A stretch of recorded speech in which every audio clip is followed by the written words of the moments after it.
So, of course, from now, we are expecting to see the Speaker's procession make its way into the chambers.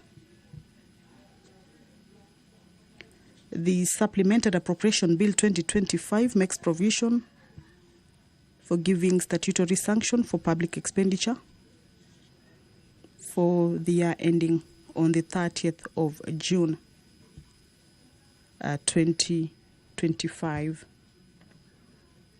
The consideration on this particular bill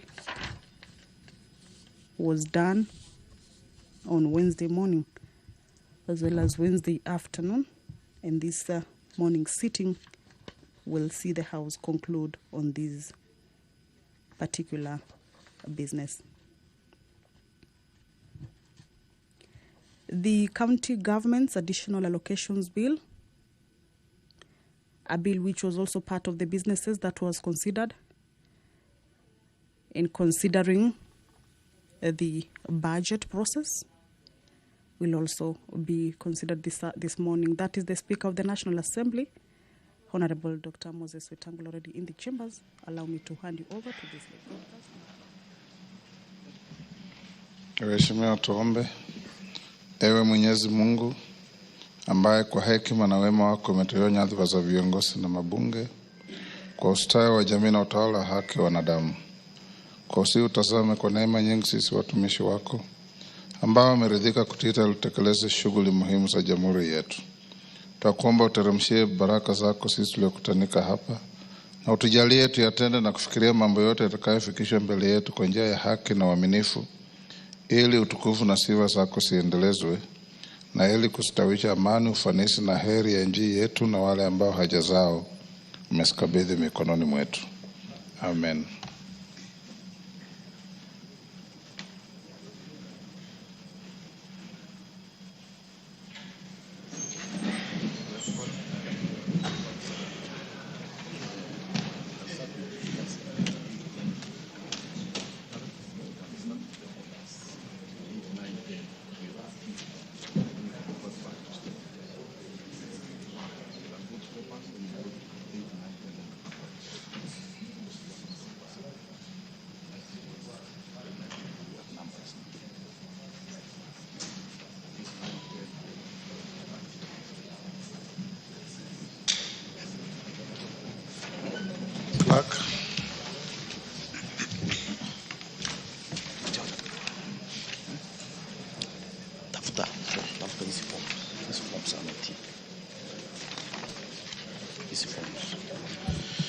Order number 1, administration of oath.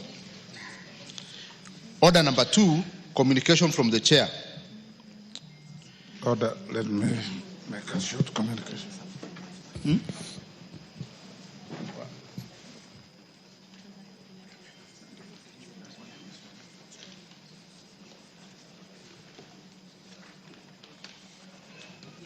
Okay, go on.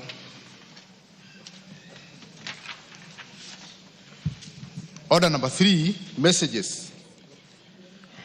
Order number 4, petitions. Order number 5, papers. Majority.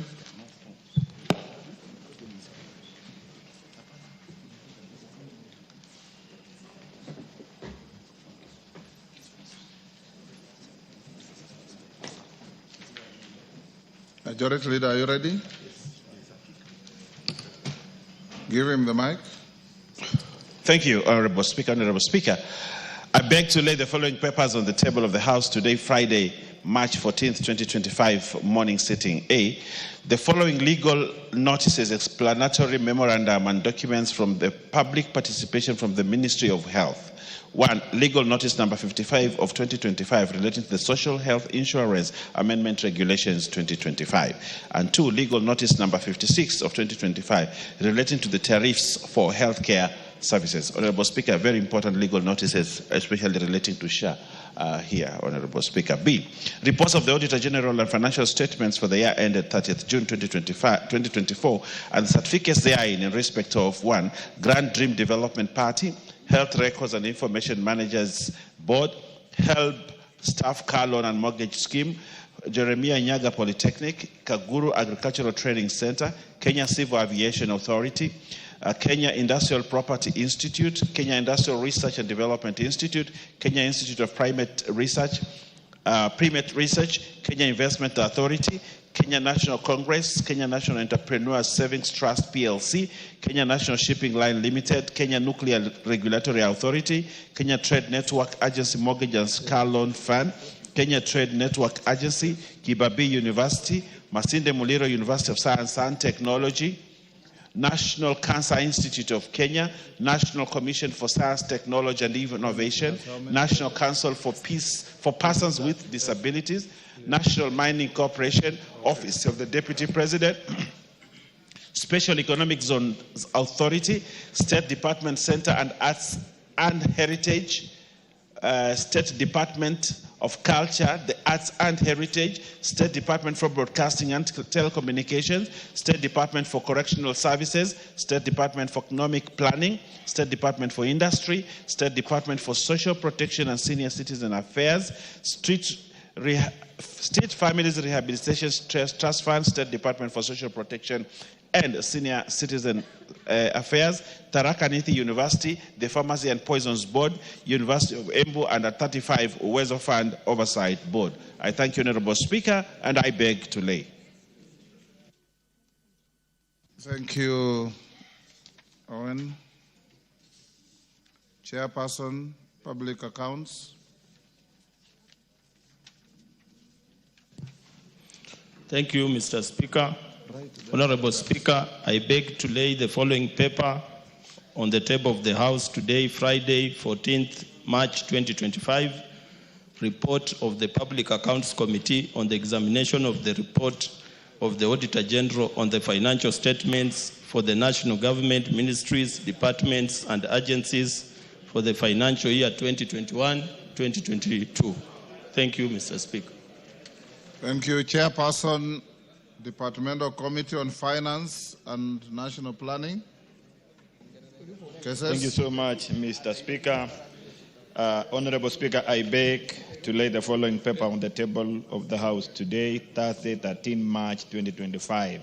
Report of the Departmental Committee on Finance and National Planning on its consideration of the agreement for the establishment of the Africa Finance Corporation. Thank you. Thank you. Next. Next order.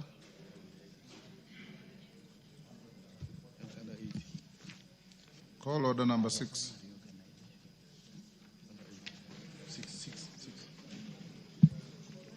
Order number 6, notices of motion. Tende Mwale. Thank you, Mr. Speaker. Honorable Speaker, I give notice of the following motion. I beg to give notice. Notice of the following motion that this House adopts the report of the Public Accounts Committee on its examination of the report of the Auditor General on the financial statements for the national government ministries, departments, and agencies for the financial year 2021-2022, laid on the table of the House on Friday, 14th March 2025. Thank you. Cases.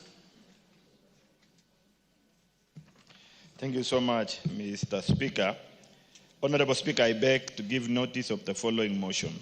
That this House adopts the report of the Departmental Committee on Finance and National Planning on its consideration of the agreement for the establishment of the Africa Finance Corporation, laid on the table of the House on Thursday, 13 March 2025, and pursuant to the provision of Section 8, subsection 4 of the Treaty Making and Ratifications Act, Cap 4D, approves the ratification of the establishment of the African Finance Corporation. Thank you. Thank you, Julius. Let's go to order number 9, 10, 11, and 12 before we come back to order number 7. Clerk. Order number 9, motion. Report of the Committee of the Whole House on the Supplementary Appropriation Bill, National Assembly Bill number 8 of 2025. Question to be put in third reading.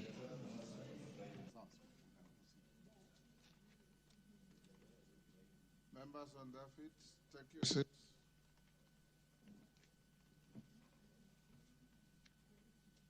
Naomi, take your seat. Honorable members, we'll dispose of the questions at orders number 9, 10, 11, and 12. So I'll put the question at order number 9, that this House do agree with the report of the Committee of the Whole House on its consideration of the Supplementary Appropriation Bill, National Assembly Bill number 8 of 2025. As members of that opinion say aye. Aye. Will those of the contrary opinion say nay? The ayes have it. Mover.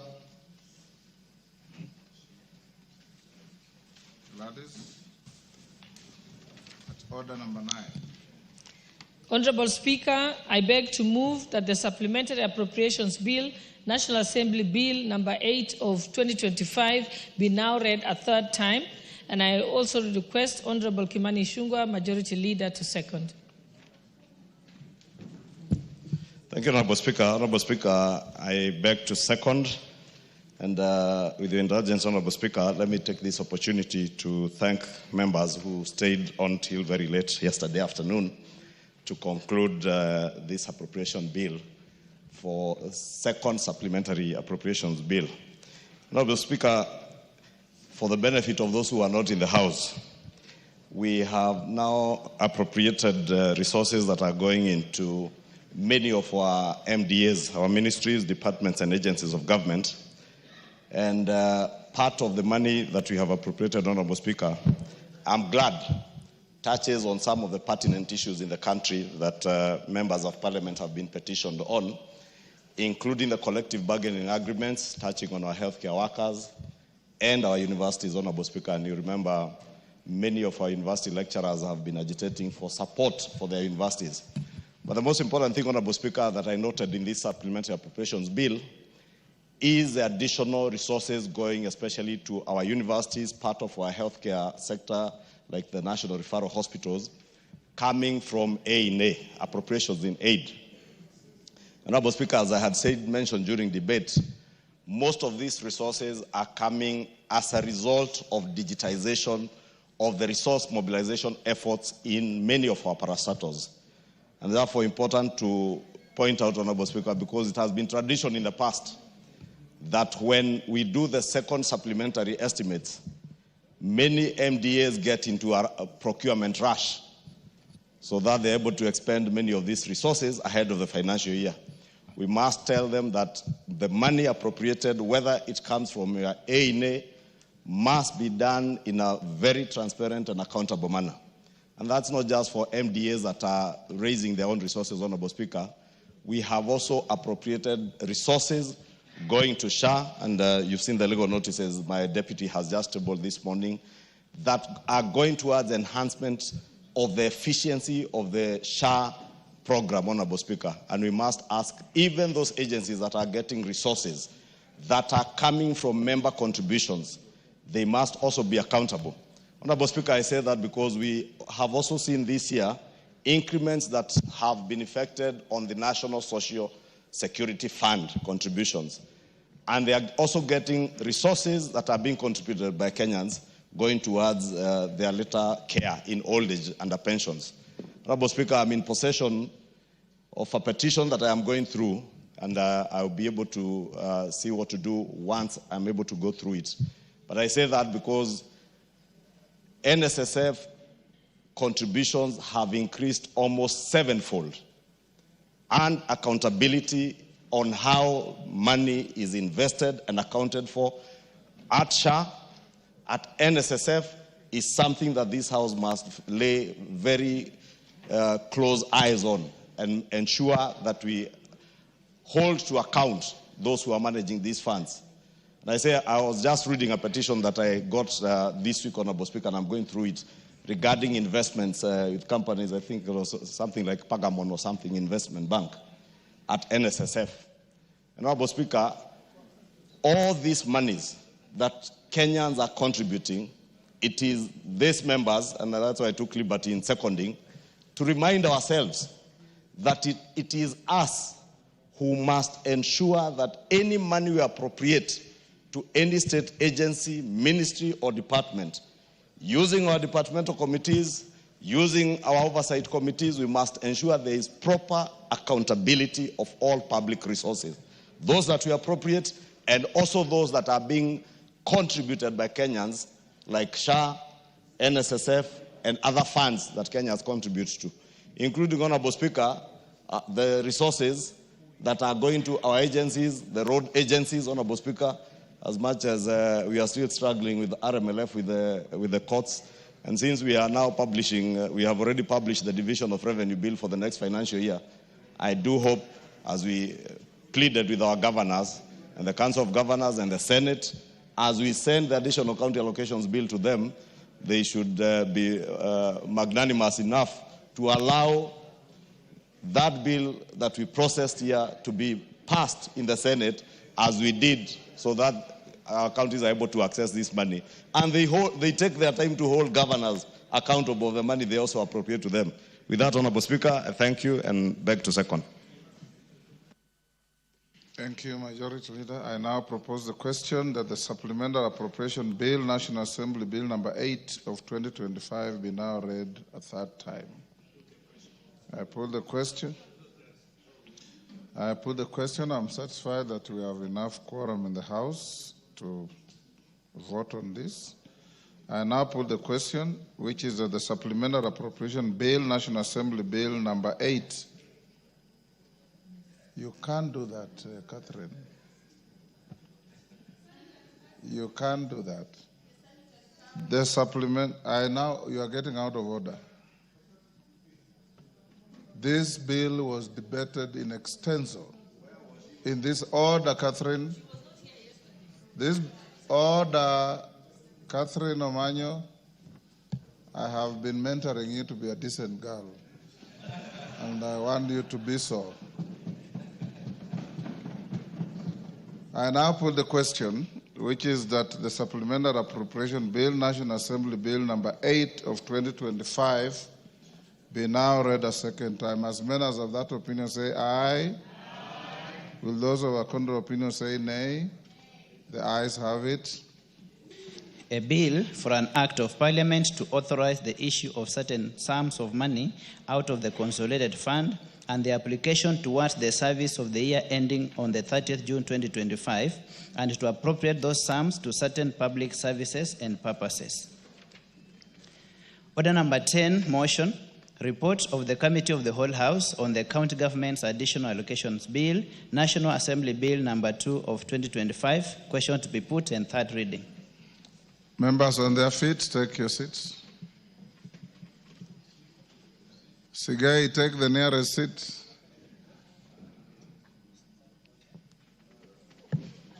Honorable members, I now put the question at order number 10, which is that this House do agree with the report of the Committee of the Whole House on its consideration of the County Government's Additional Allocations Bill, National Assembly Bill number 2 of 2025. As members of that opinion say aye. Will those of the contrary opinion say nay? The ayes have it. Mover. Honorable Speaker, I beg to move that the County Government Additional Allocations Bill, National Assembly Bill number 2 of 2025 be now read a third time. I also request the Honorable Hillary to second. Hillary, give him the mic. Honorable Speaker, I second.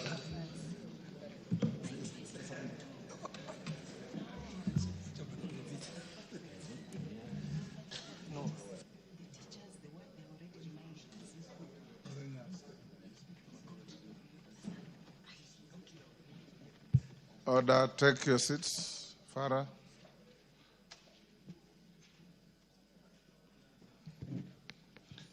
Sorry, honorable members, I was consulting with the member for Busia County. Honorable members, I now propose the question, which is that the County Government's Additional Allocations Bill, National Assembly Bill number 2 of 2025, be now read a third time. I put the question. I now put the question, which is that the County Government's Additional Allocations Bill, National Assembly Bill number 2 of 2025, be now read a third time. As many as of that opinion say aye. Will those of the contrary opinion say nay? The ayes have it. A bill for an act of parliament to provide for the additional allocations to county governments for the year 2024-2025 financial year, the responsibilities of national government and county governments pursuant to such allocation and for connected purposes. Order number 11, motion, report of the Committee of the Whole House on the Public Finance Management Amendment number 2 Bill, National Assembly Bill number 26 of 2024, question to be put and third reading. You've called? Number 11. Order, Honorable Farah, take a seat. Honorable members, I now put the question at order number 11, which is that this House do agree with the report of the Committee of the Whole House on its consideration of the Public Finance Management Amendment number 2 Bill, National Assembly Bill number 26 of 2024. As many as of that opinion say aye. Aye. Will those of the contrary opinion say nay? The ayes have it. Mover. Mover.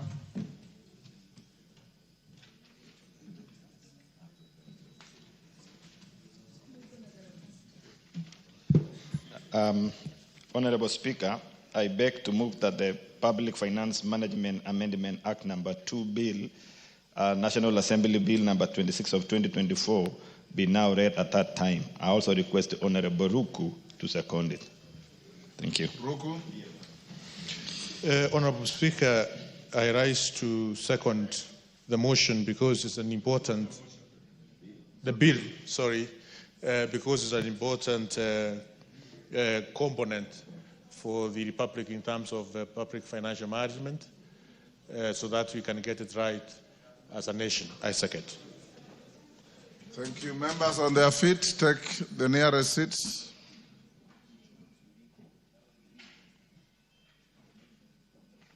Thank you. I now propose the question, which is that the Public Finance Management Amendment number 2 Bill, National Assembly Bill number 26 of 2024, be now read a third time. I put the question. I now put the question, which is that the Public Finance Management Amendment number 2 Bill, National Assembly Bill number 26 of 2024, be now read a third time. As many as of that opinion say aye. Aye. Will those of the contrary opinion say nay? The ayes have it. A bill for an act of parliament to amend the public finance management and for connected purposes. Order number 12, motion, report of the Committee of the Whole House on the Insurance Professionals Bill, National Assembly Bill number 13 of 2024, question to be put and third reading. Members on their feet, take your seats. Nguzia, take your seat.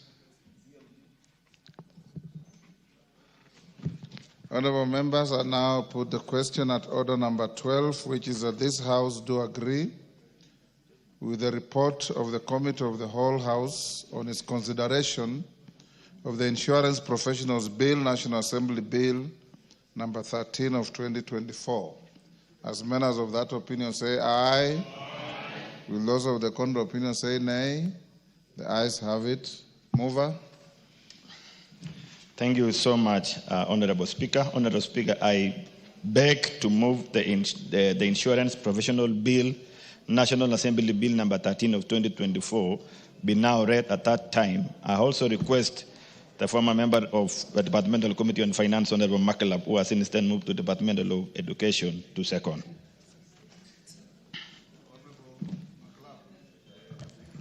Mr. Speaker, I second. Order, members on their feet. Ngusia, when you sit where you normally sit, you are very calm. Thank you. Honorable members, I now propose the question, which is that the Insurance Professionals Bill, National Assembly Bill number 13 of 2024, be now read a third time. You put the question? Honorable members, I now put the question at order number 12, which is that the Insurance Professionals Bill, National Assembly Bill number 13 of 2024 be now read a third time. As members of that opinion say aye. Will those of the contrary opinion say nay? The ayes have it. Yes, Majority Leader. Go on. After he finishes. A bill for an act of parliament to make provision for the establishment of the Insurance Institute of Kenya and the Insurance Professionals Examinations Board to provide for examination, registration, and regulation of standards and practice of insurance professionals and make provision for matters concerned therewith and incidental thereto. Yes, Majority Leader. Honorable Speaker, I was seeking your indulgence that we also, before we go back to questions and statements, to first consider order number 8, the procedural motion, and order number 13. I'm going back to that.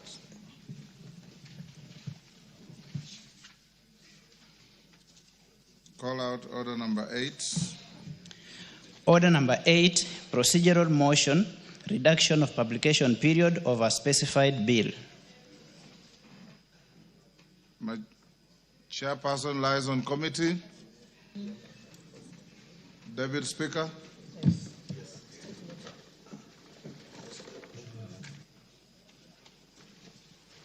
Honorable Speaker. Honorable Speaker, I beg to move the motion that the House do agree with the report of the Committee of the Whole House. No, sorry.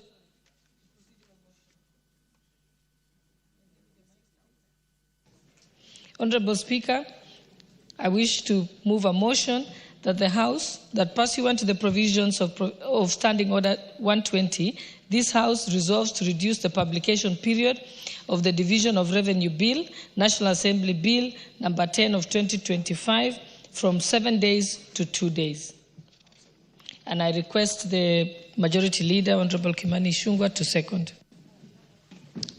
Thank you, Honorable Speaker. I beg to second, Honorable Speaker, this is a simple procedural motion on reduction of the publication period for the Division of Revenue Bill to allow us to have this bill go for public participation and be able to consider it when we resume after the short recess, and also to allow the Senate to begin working on their county allocation of revenue bill, Honorable Speaker.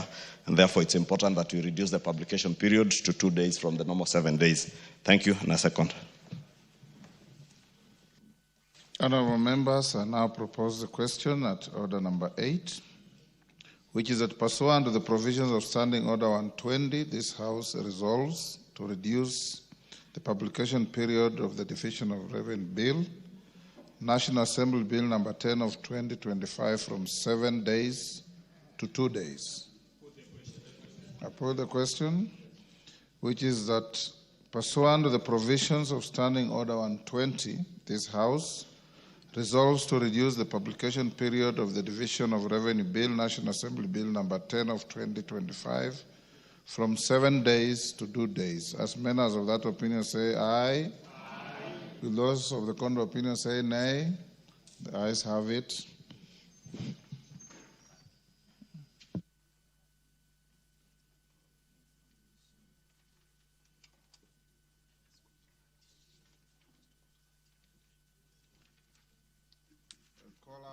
Order number 13 for first reading. Order number 13, the Division of Revenue Bill, National Assembly Bill number 10 of 2025, first reading. A bill for an act of parliament to provide for the equitable division of revenue raised nationally between the national and county governments in the 2025-2026 financial year and for connected purposes. Thank you. Go back to now order number 7. Order number 7, questions and statements. Honorable members, we now go to questions and statements. I've had a special request for the woman rep for Nandi County, Cynthia Muge, who is number 6 on the list, to be given priority. She says she has an urgent matter to attend to. So I'll start with you, Cynthia. Statement number 6, Cynthia Muge, Nandi County.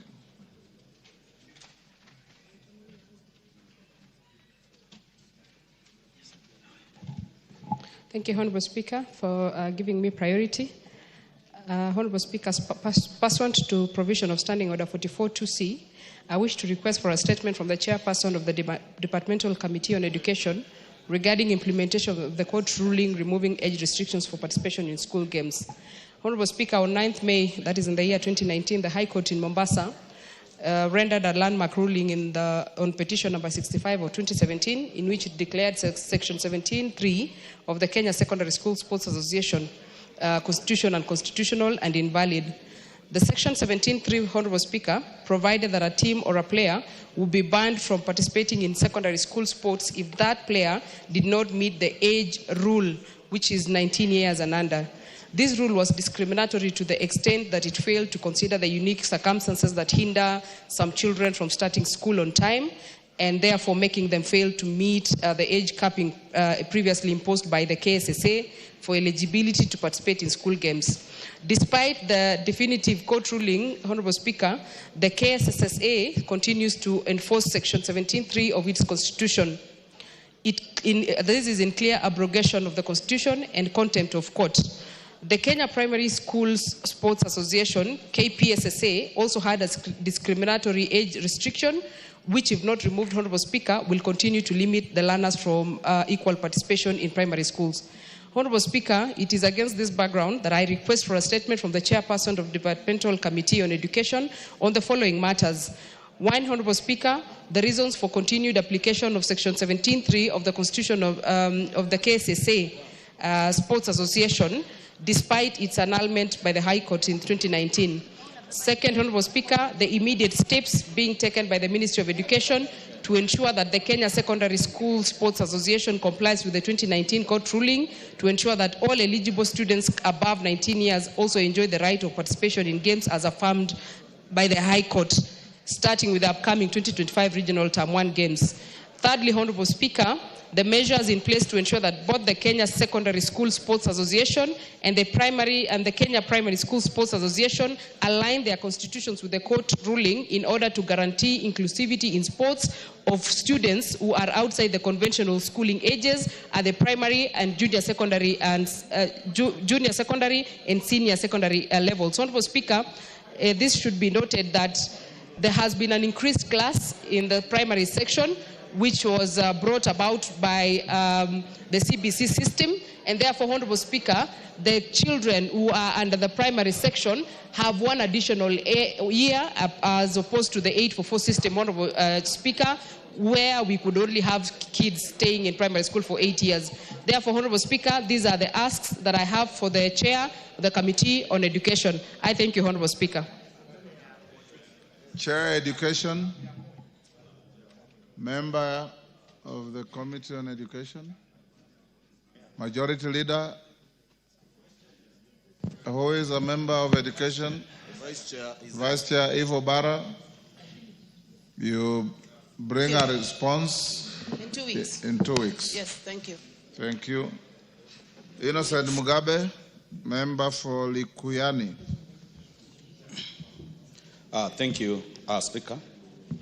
Honorable Speaker, pursuant to the provisions of Standing Order 44.2c, I rise to request for a statement from the Chairperson of the Departmental Committee on Administration and Internal Security regarding the recent violent clashes between police and residents of Likuyani constituency.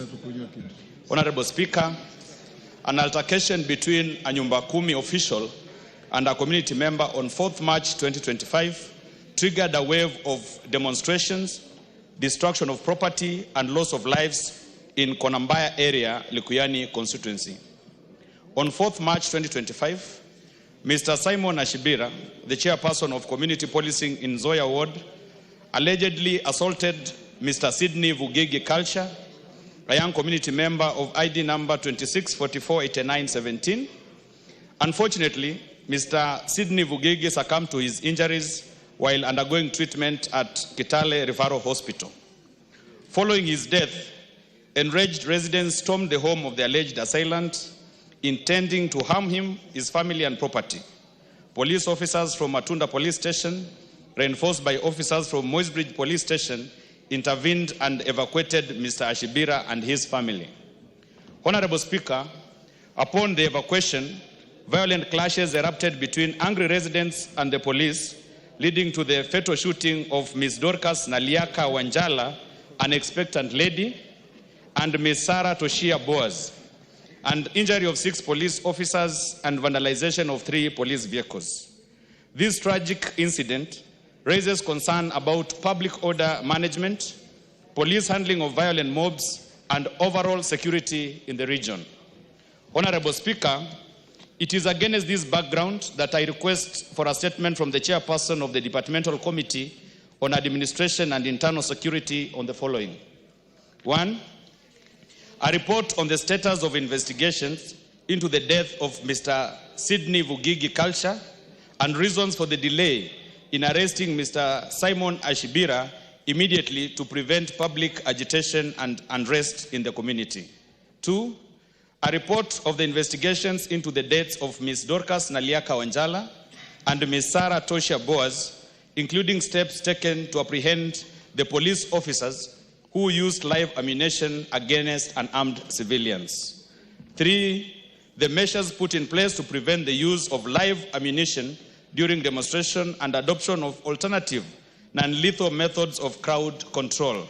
And lastly, the steps taken by the Ministry of Interior and National Administration to compensate the families of deceased persons. I thank you, Honorable Speaker. When can you bring a response? Honorable Speaker, we can do immediately when you resume the 2 first weeks. week. Yeah. Thank you. Honorable Ali Wario Garsen.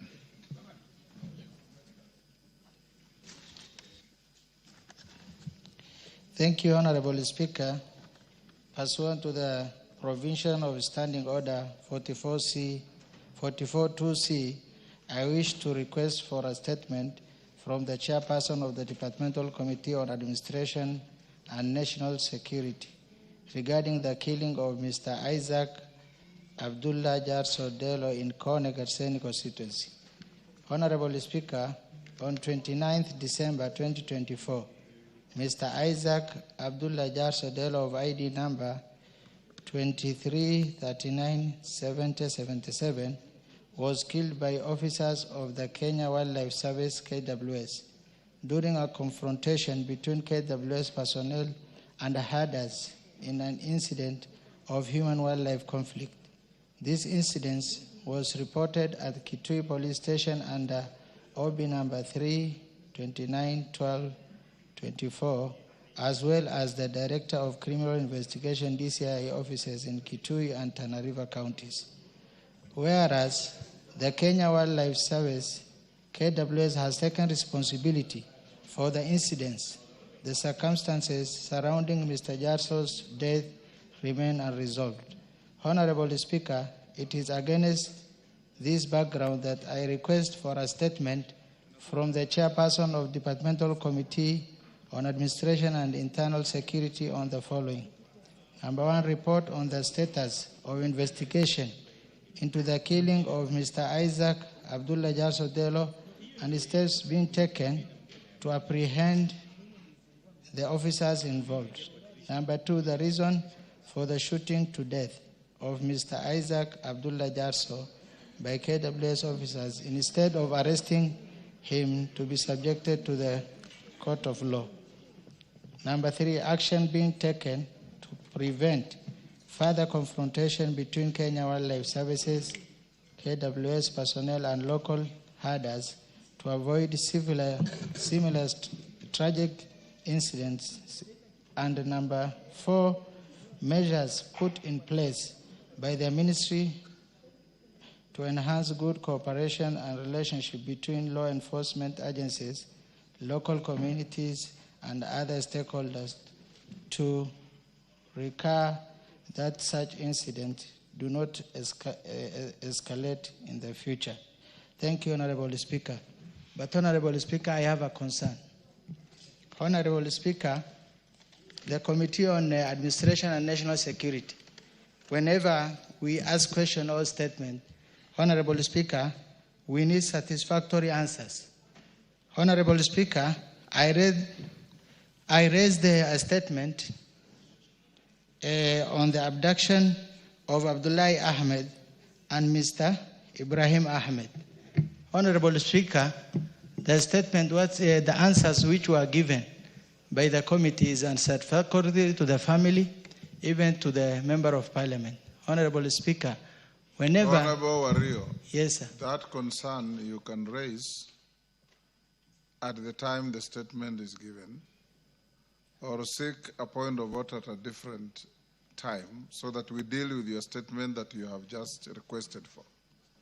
Honorable Speaker, I am guided, but I am requesting in the future, whenever they are engaging the ministry, they should call the member concerned so that they can interrogate further, Mr. Speaker. The family are suffering of the abducted persons, even for the deceased, Mr. Speaker. Thank you. Thank you. We'll soon resume ministers coming to answer questions, and you can check with the table office and the majority leader to see if your question can be reframed and relisted for the minister to answer when the minister appears here. Tongoyo, when can you bring a response? We can do the same when we receive 2 weeks from now, Speaker. Next, Honorable Joseph Tonui, member for Kuresoi South. Thank you, Honorable Speaker. Honorable Speaker, pursuant to the provisions of Standing Order 44-2C, I rise to request for a statement. I rise to request for a statement from the chairperson of the Departmental Committee on Administration and Internal Security regarding the operationalization of administrative units in Kuresoi South constituency. Honorable Speaker, on 21st July 2017, the Ministry of Interior and National Administration gazetted administrative units, including Tinet and Kiptagich divisions, Kiptagich, Sotiki, Bararget, and Kapongoi locations within Kuresoi South constituency. These administrative units were intended to bring essential government services closer to the residents, enhance security, and facilitate efficient delivery of public services. However, nearly 8 years since gazettement, the units are yet to be operationalized, resulting in residents traveling long distances to access essential government services. Honorable Speaker, it is against this background that I request for a statement from the chairperson of the Departmental Committee on Administration and Internal Security on the following. Number one, a status report on the operationalization of the administrative units in Kuresoi South constituency, including Tinet and Kiptagich divisions, Kiptagich, Sotiki, Bararget, Kabongoi locations, in line with the gazettement notice of 21st July 2017. And number two, the measures put in place by the Ministry of Interior and National Administration to ensure that these administrative units are fully operational, enabling the local population to access essential government services conveniently and efficiently.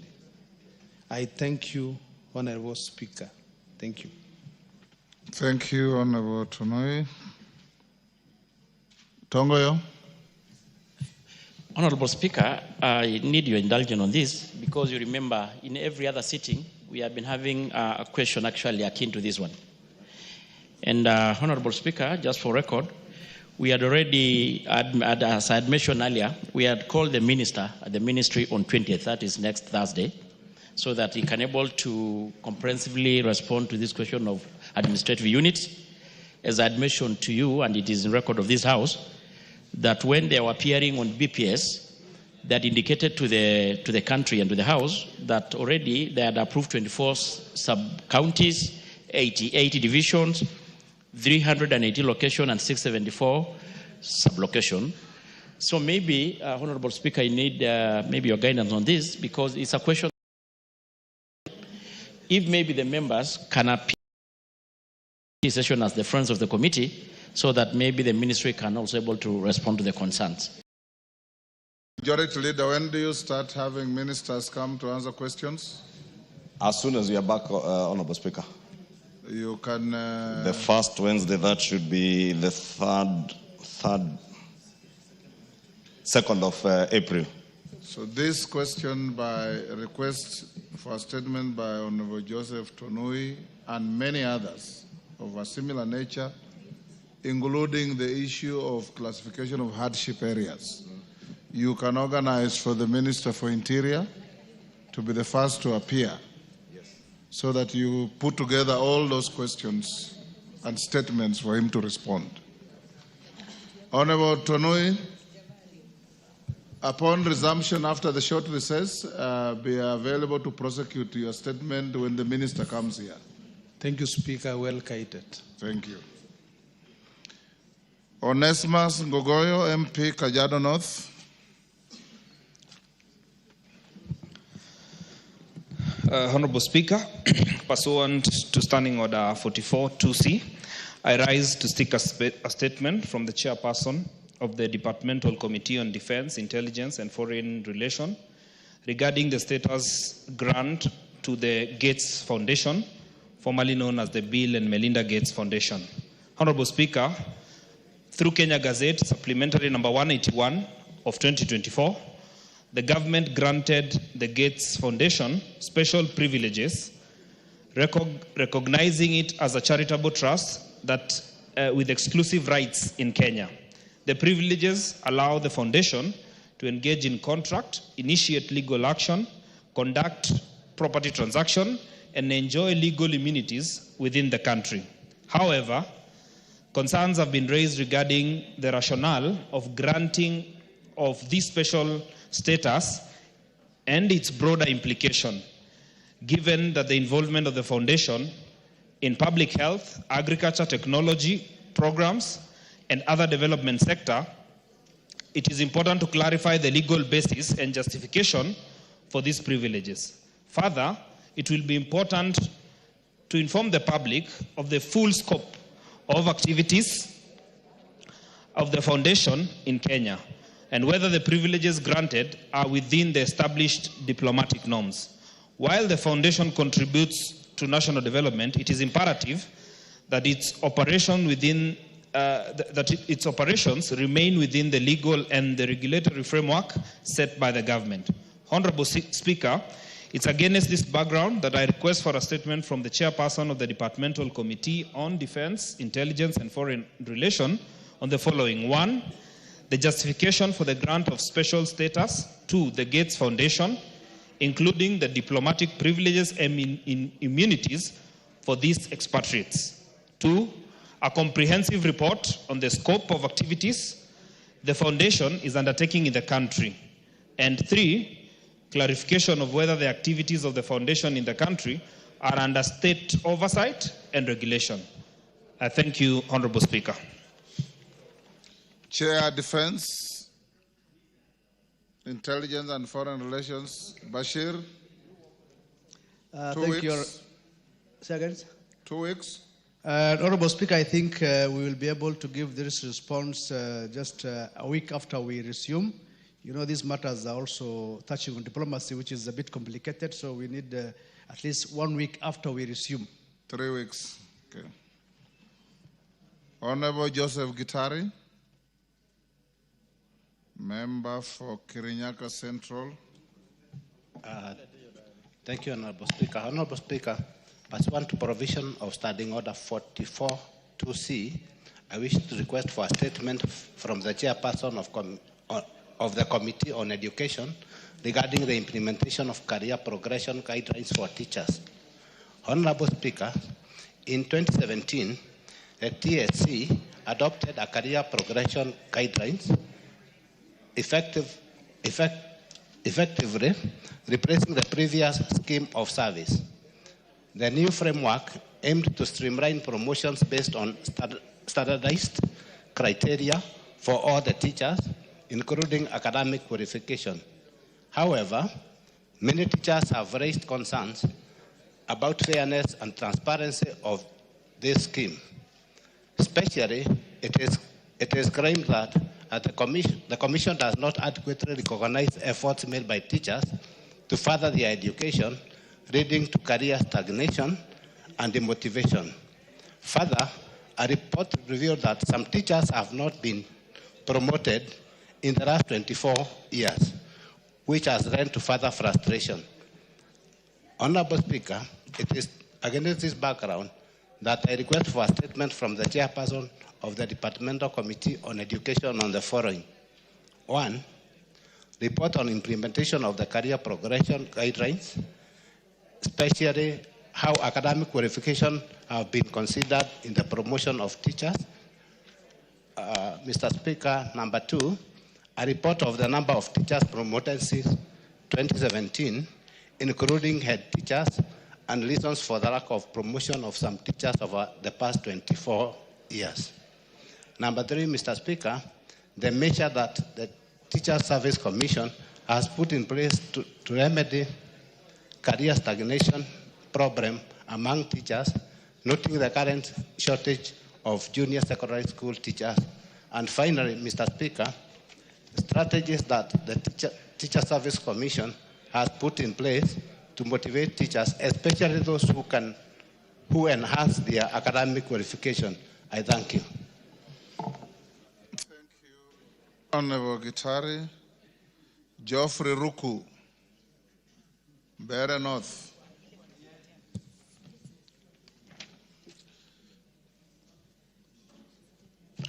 Thank you, Honorable Speaker. I rise to request for a statement regarding settlement of Ngire Motito location squatters in Mbeere North constituency.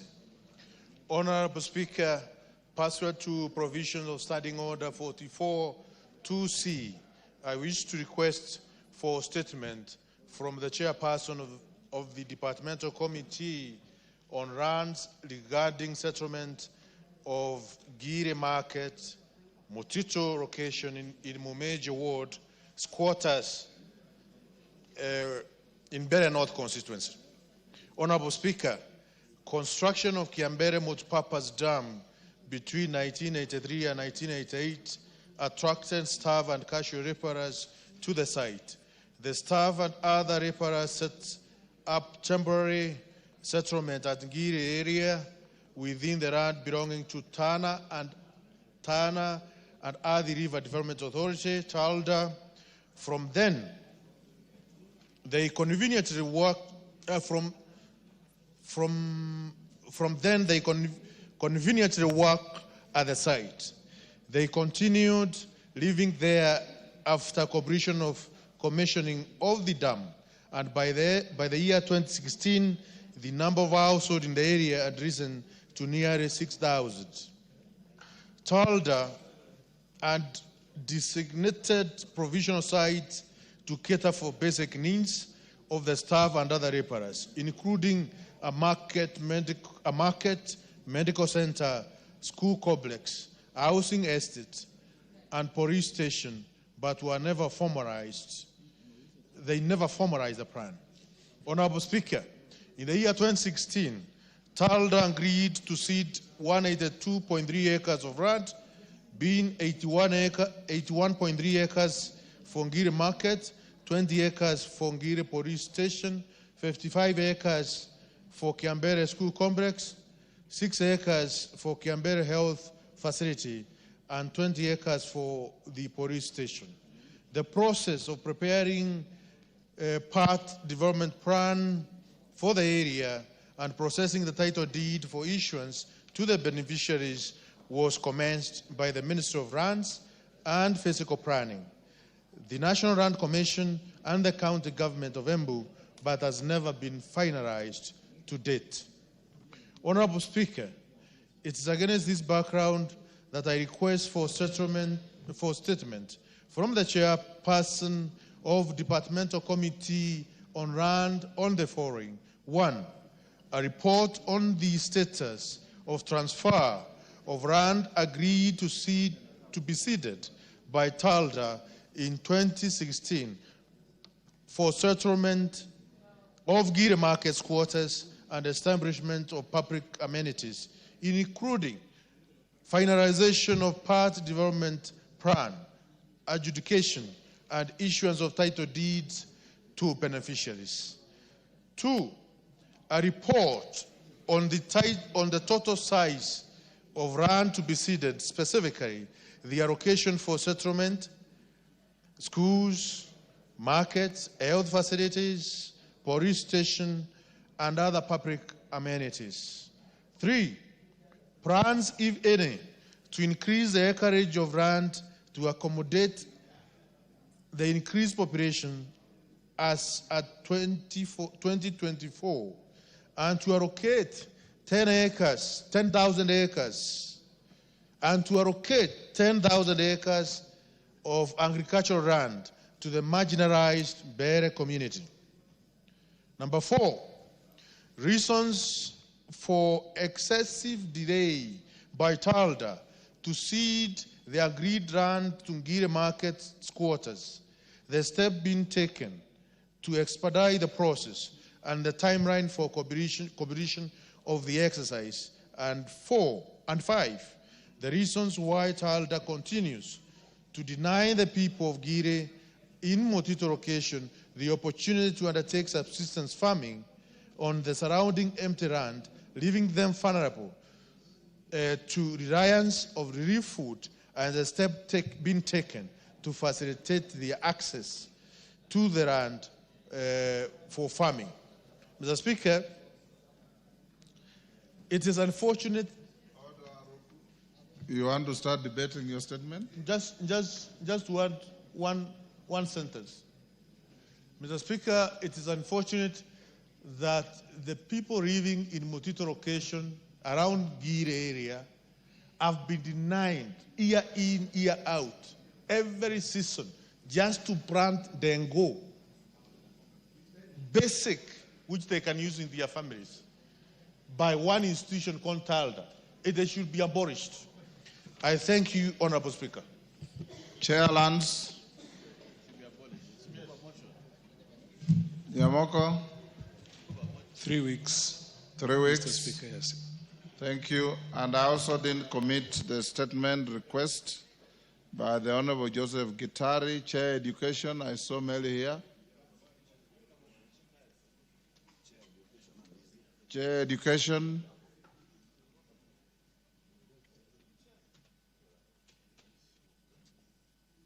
Majority Leader communicate to the Chair Education to respond to Honorable Gitari's request in 3 weeks.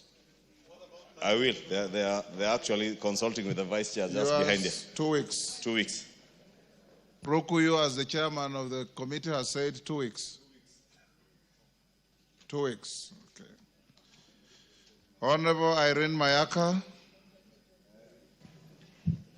Thank you, Honorable Speaker. Honorable Speaker, I hereby request for a statement on the status report of the campaign to end female genital mutilation by 2022.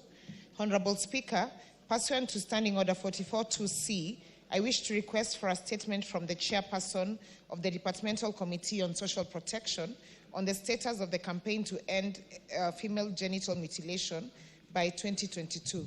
Honorable Speaker, in November of 2019, the Ministry of Public Service, Gender and Affirmative Action launched a national policy on abandonment of female genital mutilation following a firm commitment from the then President on the 4th of June 2019 to put an end to the female genital mutilation, in brackets FGM, by 2022. The policy was aligned with the impetus to accelerate eradication of FGM in the country. Honorable Speaker, while the strides taken by the Minister for Public Service, Gender and Affirmative Action in the eradication of FGM cannot be gainsaid, certain areas in the country still practice FGM.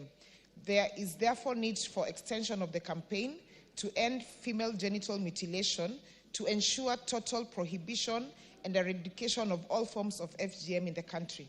Honorable Speaker, it is against this background that I seek a statement from the chairperson of the Departmental Committee on Social Protection on the following. Number one, status report on the achievements that resulted from the campaign towards ending FGM by 2022. Number two, initiatives that the government has put in place to sustain the gains made through the campaign beyond 2022. Number three, report on the programs the government has initiated towards sensitizing communities susceptible on the negative effects of FGM and the amount of resources allocated to achieve accelerated eradication of the vice. And number four, plans that the government is putting in place to ensure total eradication of all forms of FGM, including extension of the campaign, if any. I thank you, Honorable Speaker. And Honorable Speaker, again, this is the second time I'm raising this statement. It was not responded to by end of the last session, and I therefore seek your indulgence to have it responded. Chair, Social Protection. Who is the Chair for Social Protection? Owen, communicate to the Chair to respond in 3 weeks. Much obliged, Speaker. Walter Wino. Thank you, Honorable Speaker. This is a request for statement regarding safety of road users along the Hispania-Kisii-Ahero Road. Honorable Speaker, pursuant to Standing Order 44-2C, I wish to request for a statement from the Chairperson of the Departmental Committee on Transport and Infrastructure regarding safety of road users along the Hispania-Kisii-Ahero Road. Honorable Speaker, the Hispania-Kisii-Ahero Road is a transit route running along the eastern shore of Lake Victoria from Hispania to Lokichogio in northern Kenya and continuing onward to Juba. This road not only serves as a key trade route connecting Mwanza port of Tanzania with Kisumu port, but also plays a significant role in driving the economic activities of the Lake Victoria Basin. However, over the past few years, there has been a significant increase in road accidents along a section of the A1 road, particularly between Ranen to Awendo Town Center, resulting in numerous fatalities. Many of these accidents are attributed to speeding, careless overtaking by motorists, and lack of dedicated pedestrian pathways. The highway also traverses areas with densely populated schools, with students, teachers, and staff frequently using the road to access their institutions. Therefore, the lack of pedestrian pathways poses a grave risk to their safety due to the speeding vehicles on the road, necessitating government intervention to improve the road safety along the Hispania-Kisii-Ahero Road. Honorable Speaker, it is against this background that I request for a statement from the Chairperson of the Departmental Committee on Transport and Infrastructure to address the following. One, the steps being undertaken by the Ministry of Roads and Transport to erect speed bumps along the Hispania-Kisii-Ahero Road, particularly from Ranen to Awendo Town Center, to regulate high-speeding vehicles on the road. Two, the measures put in place to ensure the safety of road users along the said road, specifically for the students, teachers, and staff who require pedestrian pathways for safe crossing. And three, plans, if any, to upgrade the Hispania-Kisii-Ahero Road to a dual carriageway, being a significant link to the A1 road traversing various counties. Thank you, Honorable Speaker. Thank you, Walter. Chair, Transport and Infrastructure. Chair, Transport and Infrastructure. When can you bring a response? In 3 weeks, Honorable Speaker. 3 weeks. Martin, Walter, you'll get 3 weeks. Member for Kandui.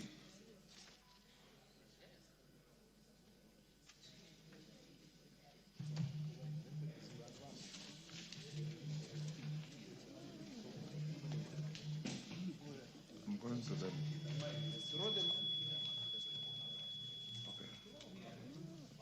Give him the mic.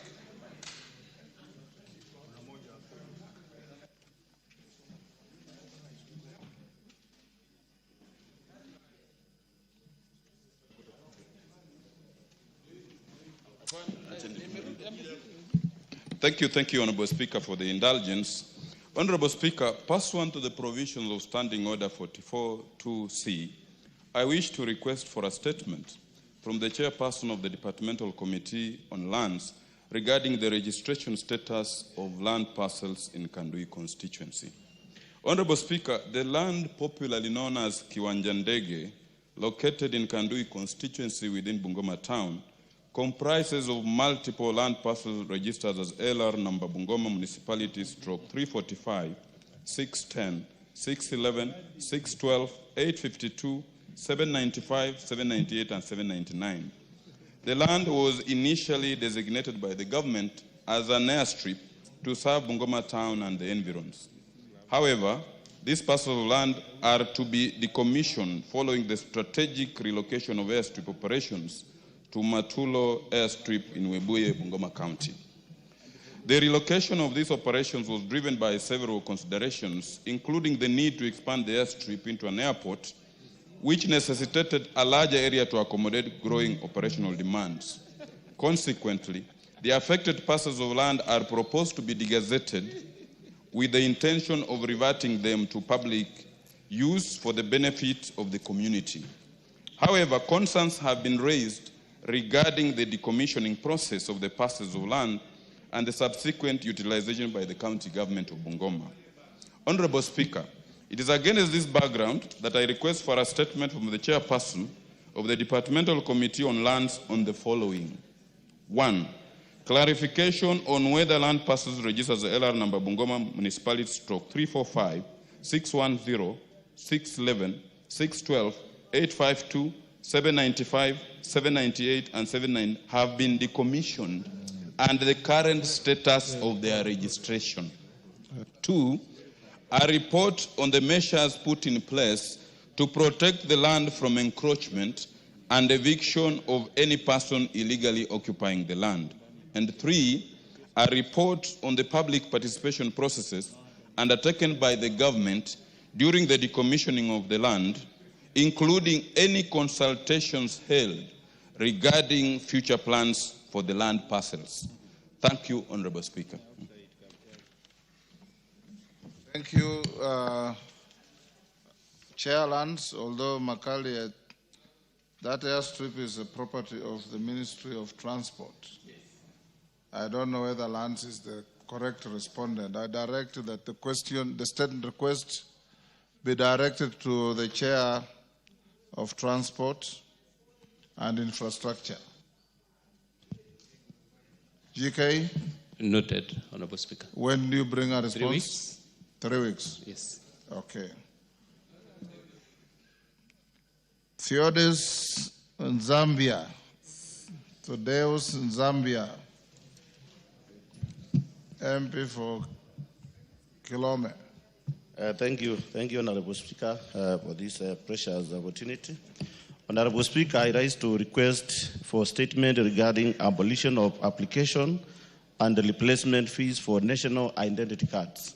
Honorable Speaker, pursuant to the provisions of Standing Order 44.2c, I wish to request for a statement from the Chairperson of the Departmental Committee on Administration and Internal Security regarding abolishment of application and replacement fees for national identity cards. Honorable Speaker, on 14th November 2023, the then Cabinet Secretary for Interior and National Administration filed Gazette Notice number 15496, announced revised charges and fees for various services, including the acquisition of identity cards. Honorable Speaker, the notice introduced 300 shillings application fee for first-time applicants and 1,000 shillings for replacement of identity cards lost. Unfortunately, these charges have created a barrier for many Kenyans, particularly those from marginalized and low-income communities.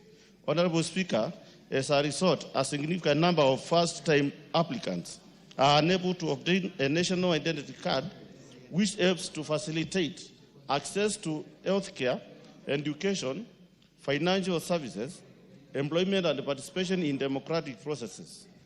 Honorable Speaker, Furthermore, the high cost of acquiring or replacing identity cards has created a system where access to identification depends on financial capacity.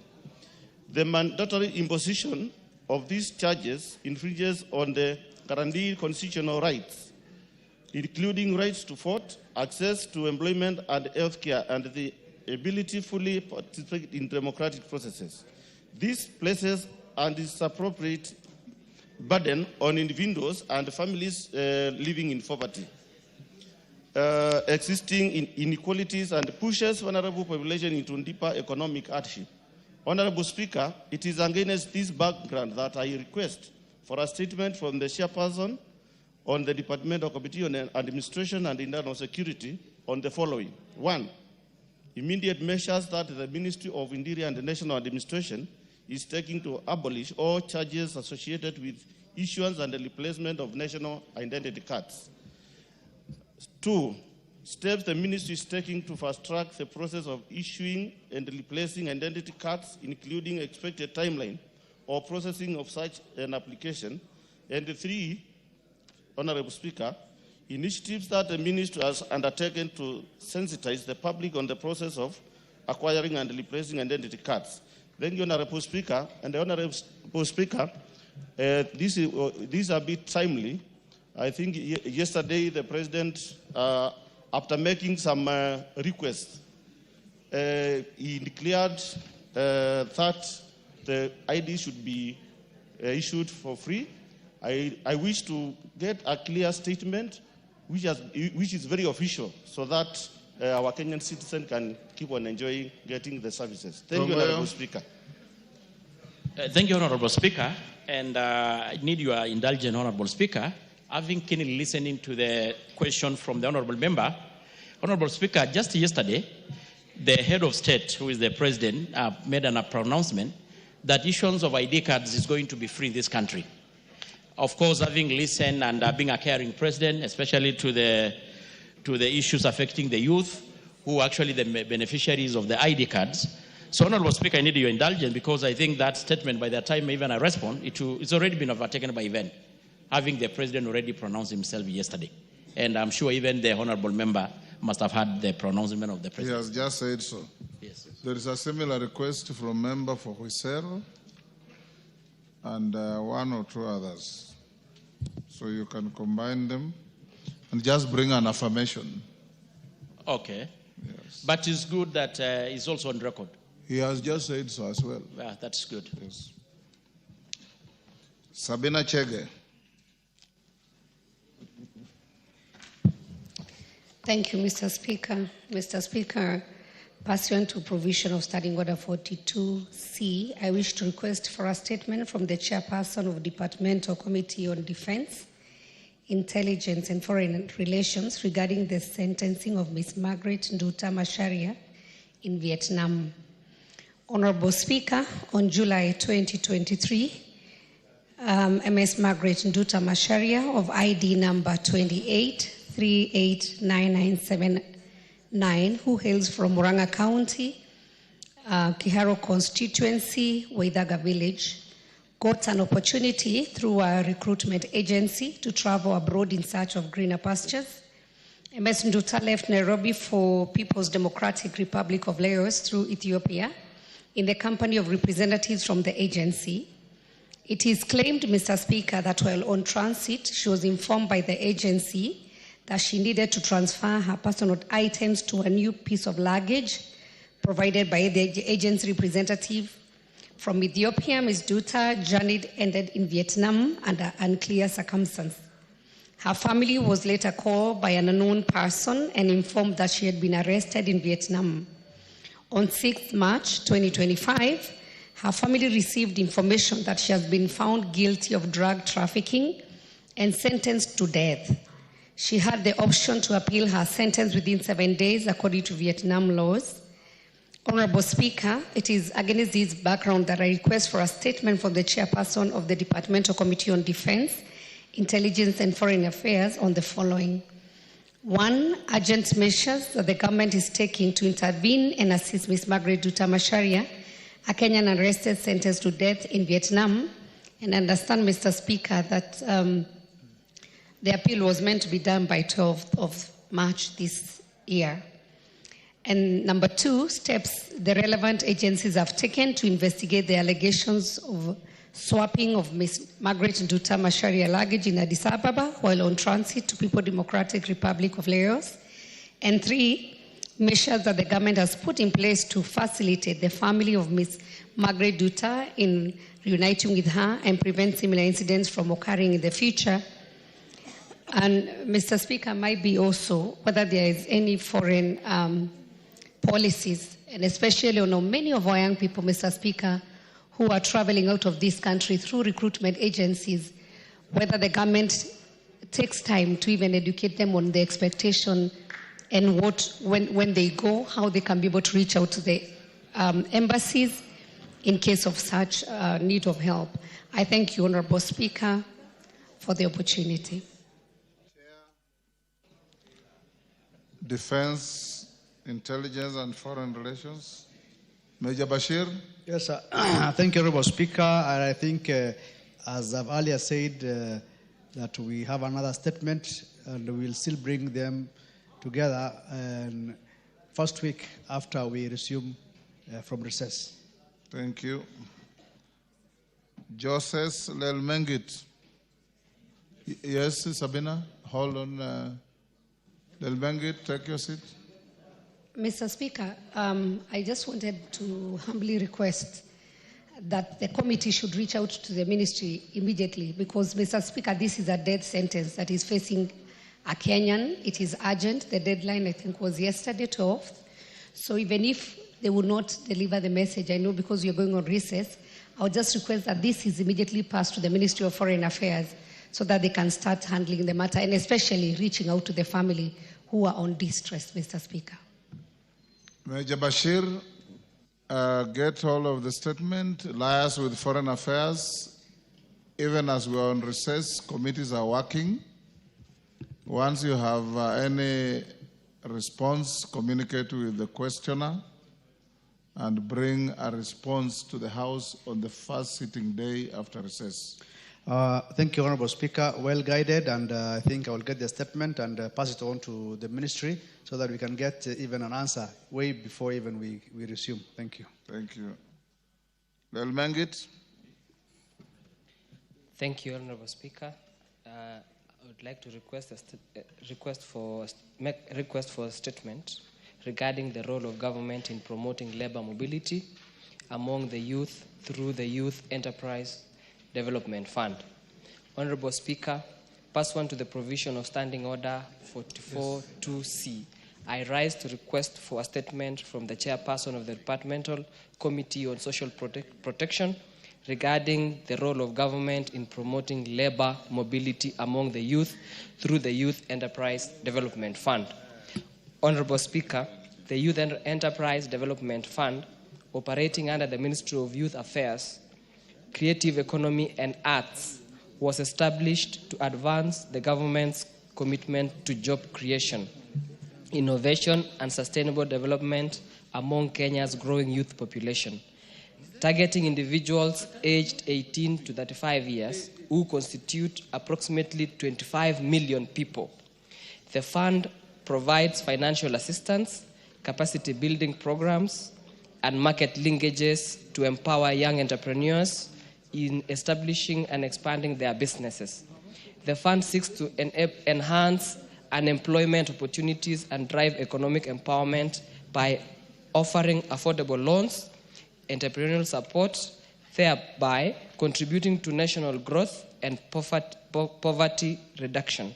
However, despite various government interventions, youth unemployment in Kenya continues to rise, posing a major socio-economic challenge.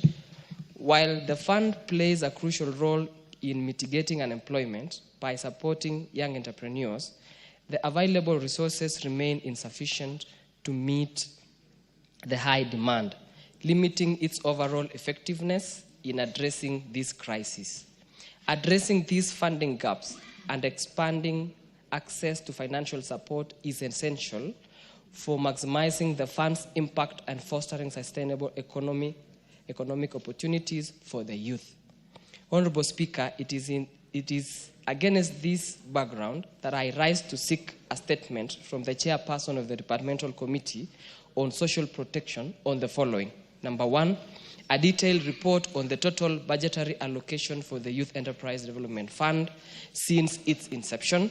Number two, the current status of labor mobility among the youth and the actual number of beneficiaries who have actually accessed support through the fund. Number three, a report on the sensitization programs, if any, undertaken or planned to be undertaken to enlighten the youth on the general population on the significance of the fund. And lastly, the key challenges that have hindered the effective implementation of the program since it was launched and steps taken to address the challenges. I thank you, Honorable Speaker. Thank you. Thank you. Chair, Committee on Labour. Majority Leader informed the Chair to bring a response in 3 weeks. Much obliged, Honorable Speaker. Thank you. Honorable members, allow me to acknowledge in the public gallery Harry Junior Secondary School from Dagoretti South, Nairobi, Our Lady of Nazareth Comprehensive School, Embakasi South, Nairobi. On my behalf and on behalf of the House, we welcome the students and their teachers to the House of Parliament. Yes, Omolher. Thank you, Honorable Speaker, for your consideration. Honorable Speaker, you directed last week that a response be brought for a statement I gave to the Departmental Committee on Regional Development. A statement you gave or you requested? I requested for a statement, yes, but response was supposed to be brought today. You directed that it be brought this week. Which committee? Hasn't been scheduled for. Please, I need your indulgence on this. It's on the drought situation, and we're in the month of Ramadan. Yes. And you are directed that Chair Regional it be treated Development. urgently. Who is the Chair Regional Development? Lo Chakapong, ako kwa nyumba? He's not here. Owen Bayer, do you know where your chairman is? You know, Honorable Speaker, although one of the days we are appointed to sit, but it's also an unusual day to It's unusual for everybody. Yes. That's So to expect why we are all here. To expect a statement today, okay, but I will inform. It is what? It is? Okay, Honorable Speaker, being a Friday, on a day when we did expect that a statement would be read today, and I think the chairpersons also elections were being done last week. It's that important. is one of the committees that were not affected. Yeah. Chakapong was not subjected to any election. Where is he? Allow me, Chapong is not here, Honorable Speaker, and allow me to inform him that he brings the statement. I know because of Ramadan and all that be late, but I will ask her to indulge us to allow us to bring the statement when we open. As you do so, yes, once House Business Committee decides, yes, and the plenary of this House agrees, yes, that there's a sitting of the House, even if it were Sunday, it is like any other sitting day. Okay. So there is no excuse that is an unusual sitting day. It's unusual for everybody. Okay. I'm guided, Honorable Speaker. And tell your chairpersons of committees, like you have said yourselves before, they must be the first to be in this House on each and every sitting day. Guided, Honorable So Speaker. advise Lochakapong to bring a response on the first day upon resumption from the short recess, but in the event he has a response in between because committees continue working, yes, direct it to the honorable member who requested for the statement, okay, Honorable Women Rep for Mandera. Thank you, Honorable Speaker. Yes, member for Kapchai, what is the problem? Mr. Speaker, I will kindly take the undertaking as well because I'm a member of that committee. Yes. And I'll report to him immediately I get out and call him, Mr. Speaker. Thank you, Mr. Speaker. Excellent. Do The so. committee ended. Honorable Abdul Haro, member for Mandera South. Abdul, hold your horses before you request for your statement. In the Speaker's gallery, I acknowledge the presence of Ngamba Mixed Secondary School from Mwala in Machakos County. On my behalf and behalf of the House, we welcome the students and their teachers to the House of Parliament. Go on, Honorable Haro. Thank you, Honorable Speaker. This is a request for a statement regarding the recognition of the madrasa education system within the Kenya National Qualifications Framework. Honorable Speaker, pursuant to the provisions of Standing Order 44-2C, I rise to request for a statement from the Chairperson of the Departmental Committee on Education regarding the recognition and inclusion of the madrasa education system within the Kenya National Qualifications Framework, KNQF, and its consideration in university admission criteria. Honorable Speaker, thousands of students in Kenya undergo a 12-year madrasa education system. However, upon completion, they are unable to transition to higher education in Kenya due to the lack of a policy framework linking their education to university admission requirements. As a result, many are forced to seek further education in countries such as Sudan, Egypt, Malaysia, Pakistan, Somalia, and Saudi Arabia, an option that is expensive and inaccessible to many. Consequently, a significant number of students never realize their dreams of higher education, while some who study abroad do not return to contribute to Kenya's development. The Commission for University Education, CUE, has accredited Bachelor of Arts in Islamic Studies and Bachelor of Arts in Sharia in select Islamic universities in Kenya, among many other courses. However, without formal recognition of the madrasa system within the National Qualification Framework, students cannot equate their prior learning for admission into these programs. Furthermore, this affects the growth and expansion of Islamic universities in Kenya. Honorable Speaker, Section 95(2)(e) of the Basic Education Act, Cap 211, provides for the operationalization of the madrasa system within the basic education framework to improve access and retention in regions with high numbers of out-of-school children. With the increasing demand for Sharia-compliant products and services in the region, Kenya has an opportunity to become a hub for capacity development in Islamic studies and Sharia. However, policy gaps hinder expansion in the education sector, limiting Kenya's ability to train professionals for this growing market.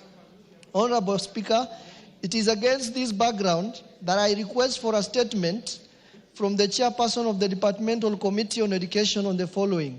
A. Plans by the Ministry of Education to develop and implement a framework for integrating the madrasa system into the National Qualification Framework and university admission criteria as part of the ongoing implementation of the Presidential Working Party for Education Reforms recommendations. And B, progress made in ensuring the comprehensive integration of the madrasa education system into Kenya's formal education system. I thank you, Honorable Speaker. Thank you, Honorable Haro. Chair Education. Vice Chair Education. Obara. Can you bring a response? Yes, thank you, Mr. Speaker. We will give soon after we return from the recess. 3 weeks. 3 weeks? Yes. Thank you. Chair Liaison Committee, Deputy Speaker.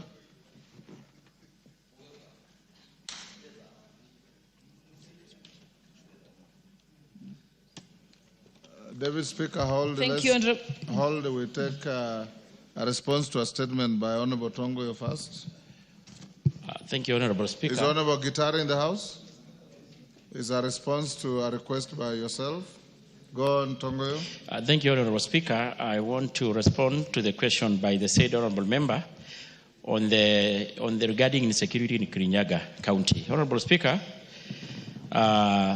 a report on the status of investigation into the killing of a minor, Stancy Nyakio Kinywa, and Mr. Peter Karima, as well as the robbery and violence attack on the Mbogo family.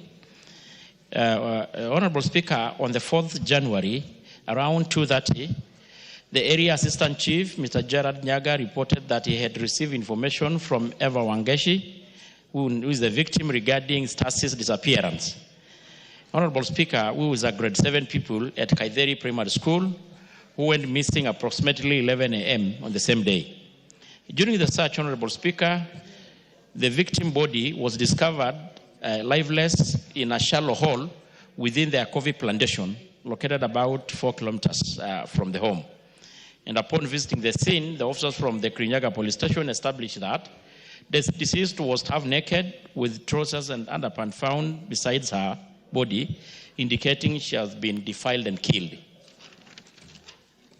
Honorable Speaker, the murder report was booked under OB number 29 of April 0125 at Kirguya police station, and the body was transported to Kirguya Hospital morgue, where postmortem examination confirmed that the cause of death was hypoxia due to secondary suffocation, strangulation, following an assault, and a file number 22105 of 2025 was opened in respect of the incident. The forensic evidence, including swabs and fingernail samples, was collected and forwarded to the government chemist for further analysis. Honorable Speaker, to this date, by the time of writing of this report, the case was still under active investigation. On the issue of robbery with violence of Mr. William Bogo and the Joyce Wangu, on January 3rd, at around noon, William Bogo Nyaga and his family, Joyce Wangu, who operates an M-Pesa shop at a block area shopping center in Kirinyaga Center, closed their business for the day. While walking home on foot, they were ambushed by 3 unidentified gunmen armed with their firearms and crude weapons. Although nothing was stolen from them, they sustained serious gunshot wound to the right hand near the elbow, while the wife suffered severe head injuries. The victims were rushed to ACK Mount Kenya Hospital, where they were admitted and in fair condition. And upon visiting the crime, the officers from the said police station recovered 1 spent cartridge and 2 live rounds of ammunition. And the incident was also booked in Karaini police station via OB number 100301 of 25, and investigation commenced immediately under the case file number 221-3025. And the spent cartridge recovered from the scene was forwarded to the ballistic examiner at the DCI headquarters for analysis. The finding confirmed that the firearm used in this incident was also linked to a previous shooting in the Ruiru sub-county, which also had a reported case number 31-1002 of 24 at Gatonga police station. Honorable Speaker, the case by the time of all writing was under pending active investigation, with unfortunately no arrest made so far.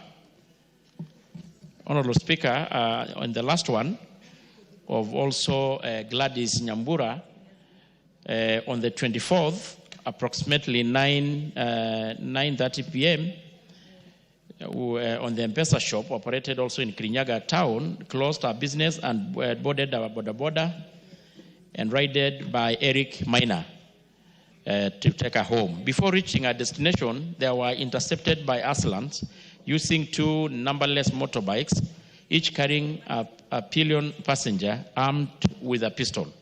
And the criminal immediately confronted the complainants, brandishing the pistols and forcibly snatching her handbag while demanding for money.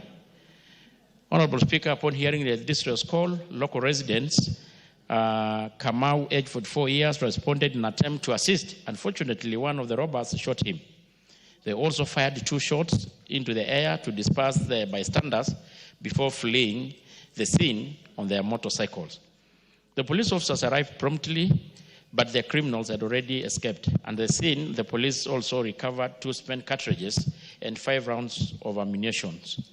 The injured victim was rushed to Kilgoya County Referral Hospital for treatment. However, the tragically succumbed to his injuries the following day. Tragically. And the postmortem examination confirmed that he had suffered a fatal gunshot wound to the abdomen. Investigation, Honorable Speaker, commenced under the offense robbery with violence contrary to Section 296(2) of the Penal Code, referred under case file number CR 221-18 of 25, and the forensic analysis done at the DCI headquarters by the ballistic examinations on the 2 spent cartridges recovered at the scene established that the firearm used in this incident had also been linked to a separate robbery with violence case number DCI on the Ruiru again under bin number 31-10-02-24, meaning this is a notorious criminals. As of now, the suspect remain at large, and the case is still under active investigation to apprehend those responsible. Honorable Speaker, because I think, Honorable Speaker, I want to respond and confirm to this House that when we were having the issue of the issue of the Sakaja dumping of garbage on the KPLC headquarters, and we had the Sakaja and IG, we invited the concerned Honorable Speaker, and we listed this agenda as OOB to the IG.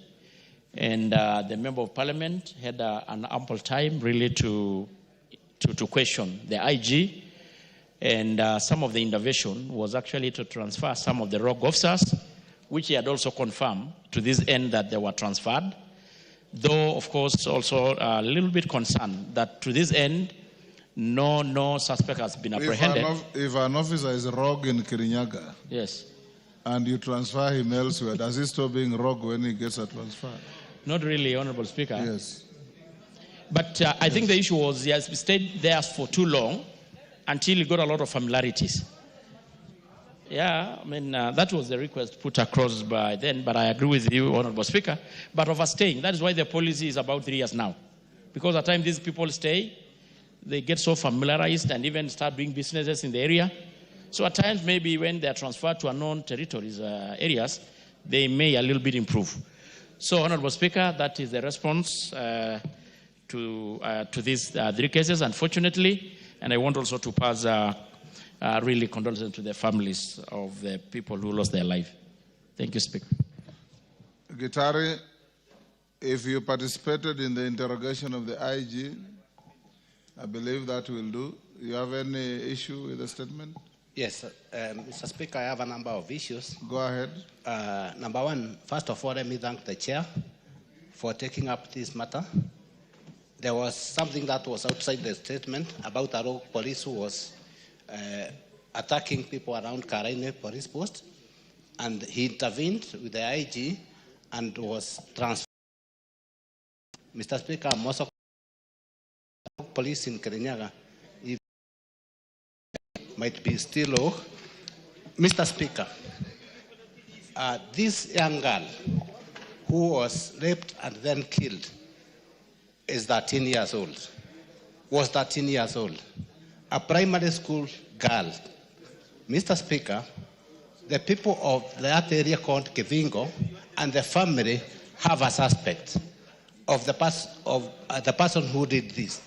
Mr. Speaker, when we were young, if you refuse to do something, you used to be scared by your parents that I'll call so-and-so. Now the students of, the pupils of Kaidari Primary School are living in fear because the suspect is still at large. They think that he might strike again. What are they doing 2 months after that when we have a suspect who is known by the people from the surrounding?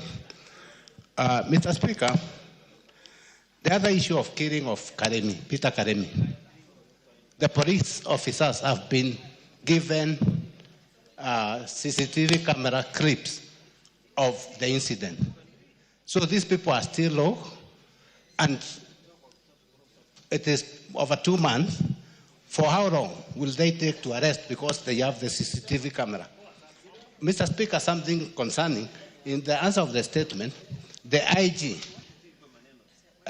agrees that there are low gangsters around Kirinyaga and that they made some guns.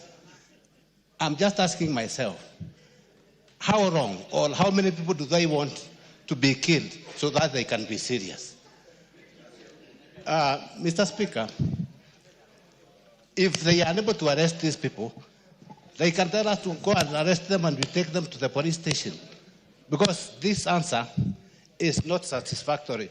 Because even the performance of Kaideri Primary School will be affected because the pupils are living in fear, Mr. Speaker. Yes, Mogaka. I want to thank you, Mr. Speaker, for the opportunity to also have a bite on the very good response from the chair of security. And I think I want to commend the IG for being hands-on whenever called upon to respond. Indeed, even in my constituency, as this adage goes, familiarity breeds contempt. Whenever police officers and any public officer serves for too long in a place, they become part of the local systems which defeat the efficient operation of government agencies. Like Mr. Speaker, I am worried in my constituency today. There is a funeral supposed to take place on a disputed land and at Rangenyo, and our court has issued a stop order to that burial. But curiously, the people who have allegedly grabbed the land have now police protection to continue with an illegal funeral on an illegal land. And these are the areas where, Mr. Speaker, I want the IG to be instructing his officers that for law and order, the police should be in the front line to implement lawfully issued court orders. And I do hope that whatever is happening in my constituency at Rangenyo today does not result in loss of life and property. And Mr. Chair, when we resume, I will be issuing a statement on that. And I thank you, Mr. Speaker. You will be issuing or requesting? I will be requesting for a statement when we come back from recess. I will be requesting for a statement. And Tongoyo. And I'm happy that, of course, the member confirmed that we got an opportunity to really interrogate the IG. And, Honorable Speaker, from the statement that he sought, the issues were not actually captured. To include even the very rogue officer is through actually appearing before the IG that he came as a subsequent question, which was well addressed. Honorable Speaker, I want also to, I think when he was there, we actually told the IG, of course the DCI were also there to speed up investigation and give us the update report. And if you saw your indulgent Speaker, maybe by the time we resume, we can as well still ask them to give us the updated, because, you know, issue of investigation may actually keep changing time to time.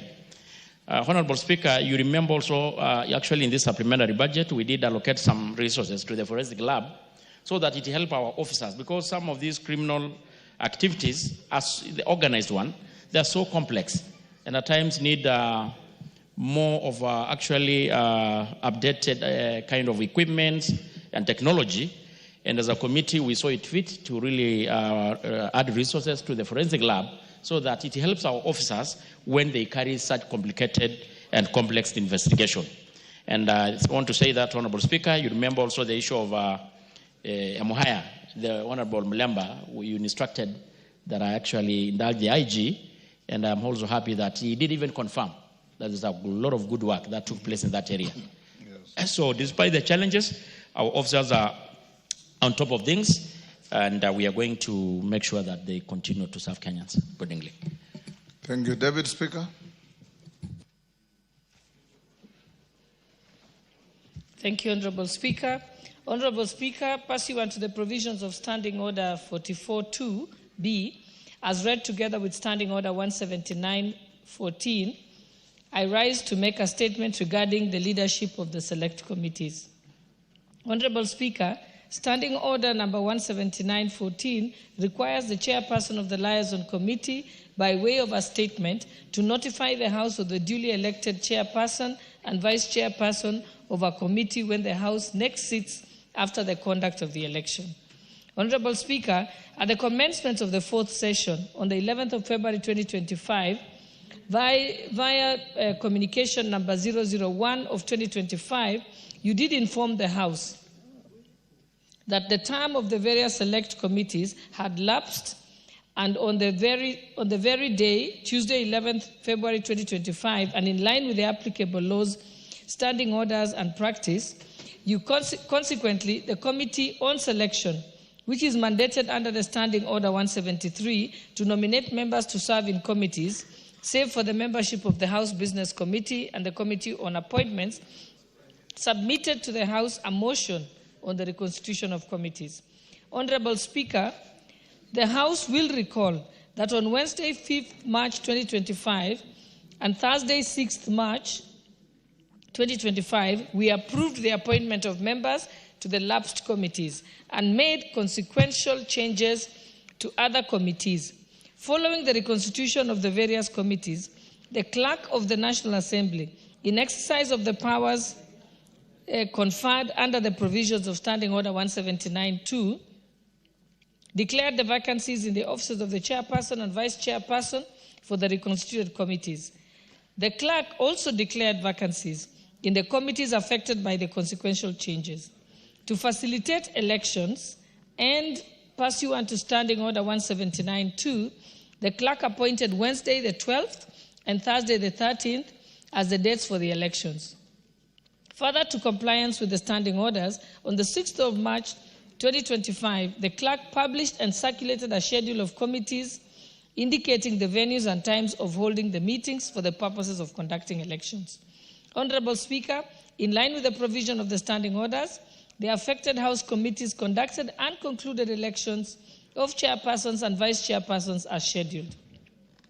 In this regard, Honorable Speaker, I wish to report to the House that all 18 reconstituted committees under the category of Audit and Appropriations and General Purpose Committees and 9 departmental committees affected by the resolution of the House of Tuesday, 11th March 2025, elected their leadership as follows. I will start with the Audit and Appropriation and General Purpose Committees. 1. Public Accounts Committee. The chairperson is the Honorable Nicholas Scott Tindi Mwale MP, and the vice chairperson is the Honorable Amina Udgun Siyad MP. 2. The Public Investments Committee on Governance and Education. The chairperson is the Honorable Wanami Nelson Jack Wamboka, CBS MP, and the vice chairperson is the Honorable Kibagendi Anthony MP. 3. The Public Investments Committee on Commercial Affairs and Energy. The chairperson is the Honorable Kosing David Lasiakau, CBS MP, and the vice chairperson is the Honorable Dr. Namoit John Ariko MP. 4. The Public Investments Committee on Social Services and Administration and Agriculture. The chairperson is the Honorable Wangwe Emmanuel, CBS MP, and the vice chairperson is the Honorable Yuluyai Caleb Amisi MP. 5. Special Funds Accounts Committee. The chairperson is the Honorable Fatuma Muhammad, CBS MP, and the vice chairperson is the Honorable Abdul Rahim Dawood, HSC MP. 6. Decentralized Funds Accounts Committee. The chairperson is the Honorable Dr. Mulyungi Gideon Mutemi, EBS MP, and the vice chairperson is the Honorable Mwanyanje Gertrude Mbeyu MP. 7. Budget and Appropriations Committee. The chairperson is the Honorable Atandi Samuel Anunga MP, and the vice chairperson is the Honorable Dr. Pukose Robert, CBS MP. 8, the Public Debt and Privatization Committee, the chairperson is the Honorable Shureye Abdi Omar, CBS MP, and the vice chairperson is the Honorable Murembo Irene Njoki, MP. 9, the Committee on Delegated Legislation, the chairperson is the Honorable Chepkonga Samuel Kiprono, CBS MP, and the vice chairperson is the Honorable Robert Gishimu Githinji, MP. 10, Diaspora Affairs and Migrant Workers Committee, the chairperson is the Honorable Mzigi Lydia Haika Mnene, CBS MP, and the vice chairperson is the Honorable Kingara Simon Nganga, MP. 11, the National Government Constituencies Development Fund Committee, the chairperson is the Honorable Sirma Musa Cherutich, EGH, MP, and the vice chairperson is the Honorable Kasim Sawa Tandaza, MP. 12, the Committee on Implementation, the chairperson is the Honorable Wanjala Raphael Sauti Bita, CBS MP, and the vice chairperson is the Honorable Mumo Rose Museo, CBS MP. 13, Committee on Regional Integration, the chairperson is the Honorable Mayaka Irene Nyakererio, MP. The vice chairperson is the Honorable Yakub Farah Salah, MP. 14, Committee on the National Cohesion and Equal Opportunity, the chairperson is the Honorable Yusuf Adan Haji, CBS MP, and the vice chairperson is the Honorable Were Charles Ongondo, MP. 15, Constitutional Implementation Oversight Committee, the chairperson is the Honorable Karemba Eric Mushangi Njiru, CBS MP, and the vice chairperson is the Honorable William Kamket, MP. 16, the Committee on Parliamentary Broadcasting and Library, the chairperson is the Honorable Nanok Daniel Ipuyo, CBS MP, and the vice chairperson is the Honorable Chege John Kiragu, MP. 17, Member Services and Facilities, the Facilities Committee, the chairperson is the Honorable Dr. Karani Stephen Washira, CBS MP, and the vice chairperson is the Honorable Basil Robert Ngui, MP.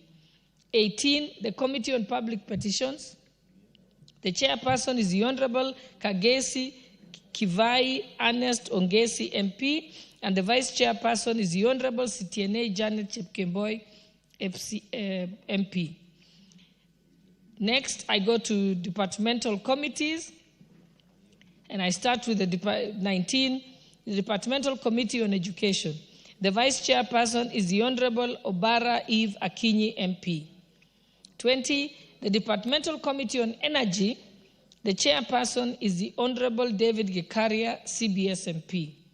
21, the Departmental Committee on Environment and Forestry and Mining, the chairperson is the Honorable Musau Vincent Musyoka, CBS MP. 22, the Departmental Committee on Health, the chairperson is the Honorable Dr. Nyikal James Wambura, MP. 23, Departmental Committee on Labor, the chairperson is the Honorable Kitty Richard Ken Choinga, MP. 24, the Departmental Committee on Lands, the vice chairperson is the Honorable Jewa Fatuma Abdi, MP. 25, the Departmental Committee on Regional Development, the vice chairperson is the Honorable Obwor Paul, MP. 26, the Departmental Committee on Tourism and Wildlife, the vice chairperson is the Honorable Bedzimba Rashid Juma, MP. And lastly, number 27 committee, the Departmental Committee on Trade, Industry and Cooperatives, the chairperson is the Honorable Shinali Bernard Masaka, MP. Finally, Honorable Speaker, may I take this opportunity to congratulate all the honorable members who have been elected and vested with the responsibilities of being chairpersons and vice chairpersons of the various committees. I urge them to use their leadership offices to efficiently discharge their mandates the mandate of the House through their respective committees for the welfare of our people and the advancement of prosperity of our country. I thank you, Honorable Speaker. Thank you, David Speaker. Consequent upon Majority Leader, you want to say something? Yes. Thank you, Honorable Speaker. Before you rise, let me thank the Deputy Speaker for this communication, this statement, Honorable Speaker, and also note that we have done very well in terms of adhering to the elections schedule that was issued by the Office of the Clerk. However, Honorable Speaker, this leadership of committees reflects the diversity of our nation, and it's important that even the leadership of the House reflects that diversity. And the leadership, both on the minority side and the majority side, we had endeavored to guide the committees so that the chairs and vice chairs that they elect also reflect that diversity, both regional, ethnic diversity of our country. And Honorable Speaker, also the party strengths and conforming with the agreements that we have entered into. And I know there are two committees, Honorable Speaker, the election of the Vice Chair of the Regional Development Committee and the Committee on Implementation, where this was not adhered to, and we have agreed with the leadership on the minority side. Immediately after recess, as we had committed, we will be reconstituting some of these committees so that we ensure that we conform both with our agreements in our political coalitions, our regional and ethnic balance also. And two, Honorable Speaker, is to speak to the new chairs and those who have had the opportunity to continue serving this House as chairs. Honorable Speaker, you noticed yesterday as we were in the Committee of Supply, we had only 4 chairs of committees who were there to support the supply of resources to their departments and agencies that fall under the purview of the committees that they lead. And I say this, Honorable Speaker, because again, we have agreed with our colleagues on the minority side, whether you are leading a departmental committee or a select committee, whether from the majority side or the minority side, you have a responsibility first to be available in the House. Because, Honorable Speaker, you have said numerous times, even on quorum matters, you have had to sit there and wait for quorum, yet we have over 60 members of this House who are chairs and vice chairs. The whips don't even need to go looking for quorum. And, Honorable Speaker, I know the other efforts that you have put in as a Parliamentary Service Commission, even in engagement with the Salaries and Remuneration Commission, to ensure that members are properly facilitated to be available in the House. And I want to plead with all these chairs, Honorable Speaker, to be available in the House, not just during the budget-making process, but also on ordinary sitting days. We have statements. Very often, Honorable Speaker, you have to ask the Leader of Majority to commit to when a statement will be answered to. And now it's become customary to say 2 weeks. And I get very embarrassed, Honorable Speaker, because at times, even when I leave the chamber, you can't even trace those chairs in the House. And it chairs, at least at the rise of the House at 2:30 or at 9:30 in the morning, they should and they must be in the House. And because I can see a few of them new chairs, and I must congratulate the Honorable Nyikal on his election as a chair of the Health Committee, and ask other chairs to emulate Honorable Nyikal, not just now as a chair, but as a member of this House. Ever present in the House. Ever present. And therefore, I am confident that someone like Honorable Nyikal will do very well as a chair in health because he's always present in the House. So mine was just to appeal to all these chairs, even and vice chairs, as we congratulate them. The reason why committees have a chair and a vice chair is so that if the chair is not available to chair a meeting or in the chamber, the vice chair must be there. So if you are 2 of you, a chair and a vice chair, you should just agree Tuesday, Wednesday, Thursday, who is in the House at what time. So that at all times, there is either a chair or a vice chair seated in the House. And I want to say this will be one of the parameters we'll use to determine whether in your performance contract as a chair or a vice chair you are performing. If you do not perform, I will not say it will be messy and noisy because I know who holds the patent, Honorable Speaker, of that. copyright and patent of noisy and messy is held by none other than yours faithfully, the Speaker. And it will not be noisy. We will quietly relieve you of your responsibility so that you allow another member, because the 349 members who are elected in this House are able to be chairs or vice chairs of committees, and they can lead. But that's why the people in their constituencies give them the confidence to elect them as members of parliament. I therefore hope all these chairs, those who are here, those who are not here, will heed to our plea. First, to be available. Two, to offer leadership. And most importantly, to bear the greatest responsibility as leaders in committees to drive the business of the House seamlessly. Honorable Speaker, thank you. Yes, Haika.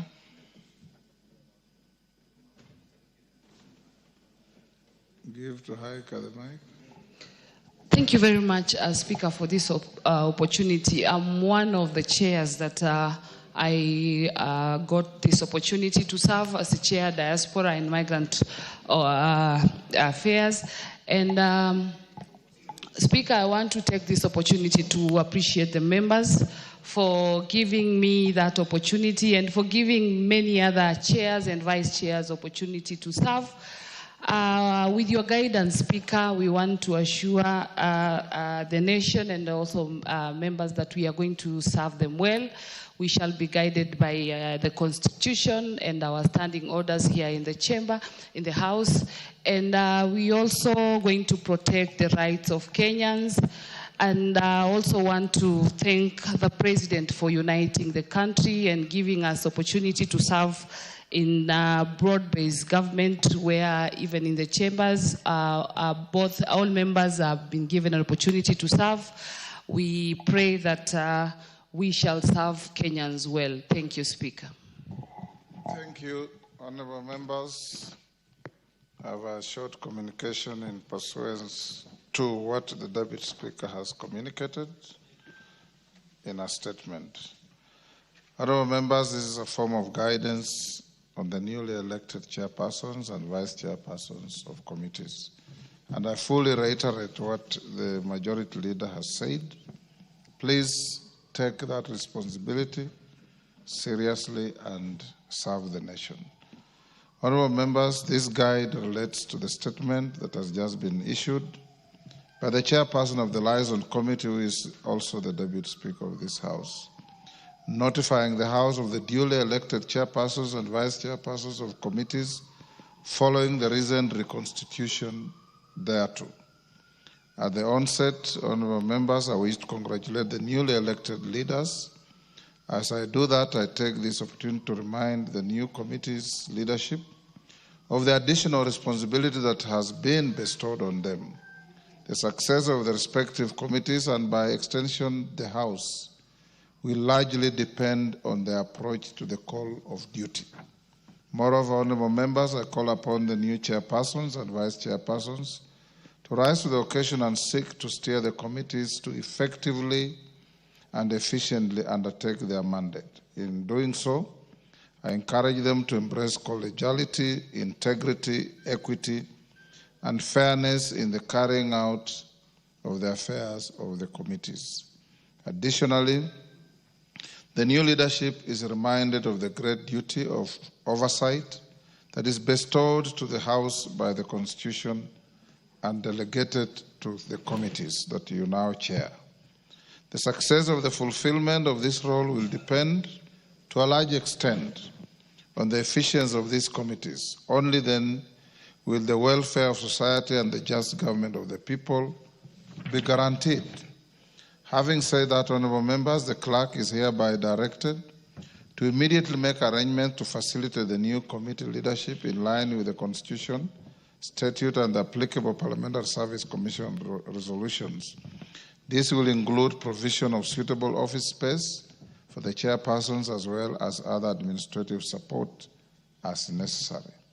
Evidently, honorable members, there are going to be adjustments in the occupants of offices within the precincts. In this regard, members who had been provided with office spaces on account of their leadership positions in committees and who have since ceased to be chairpersons or chairpersons, vice chairpersons of such committees are required to relinquish the said offices not later than Wednesday, 19th March 2025, as we seek to settle the new leadership. Nobody will be left unsettled, but if you are not a chair or a vice chair, you'll get an office consistent with and commensurate with your status as an ordinary member of the House.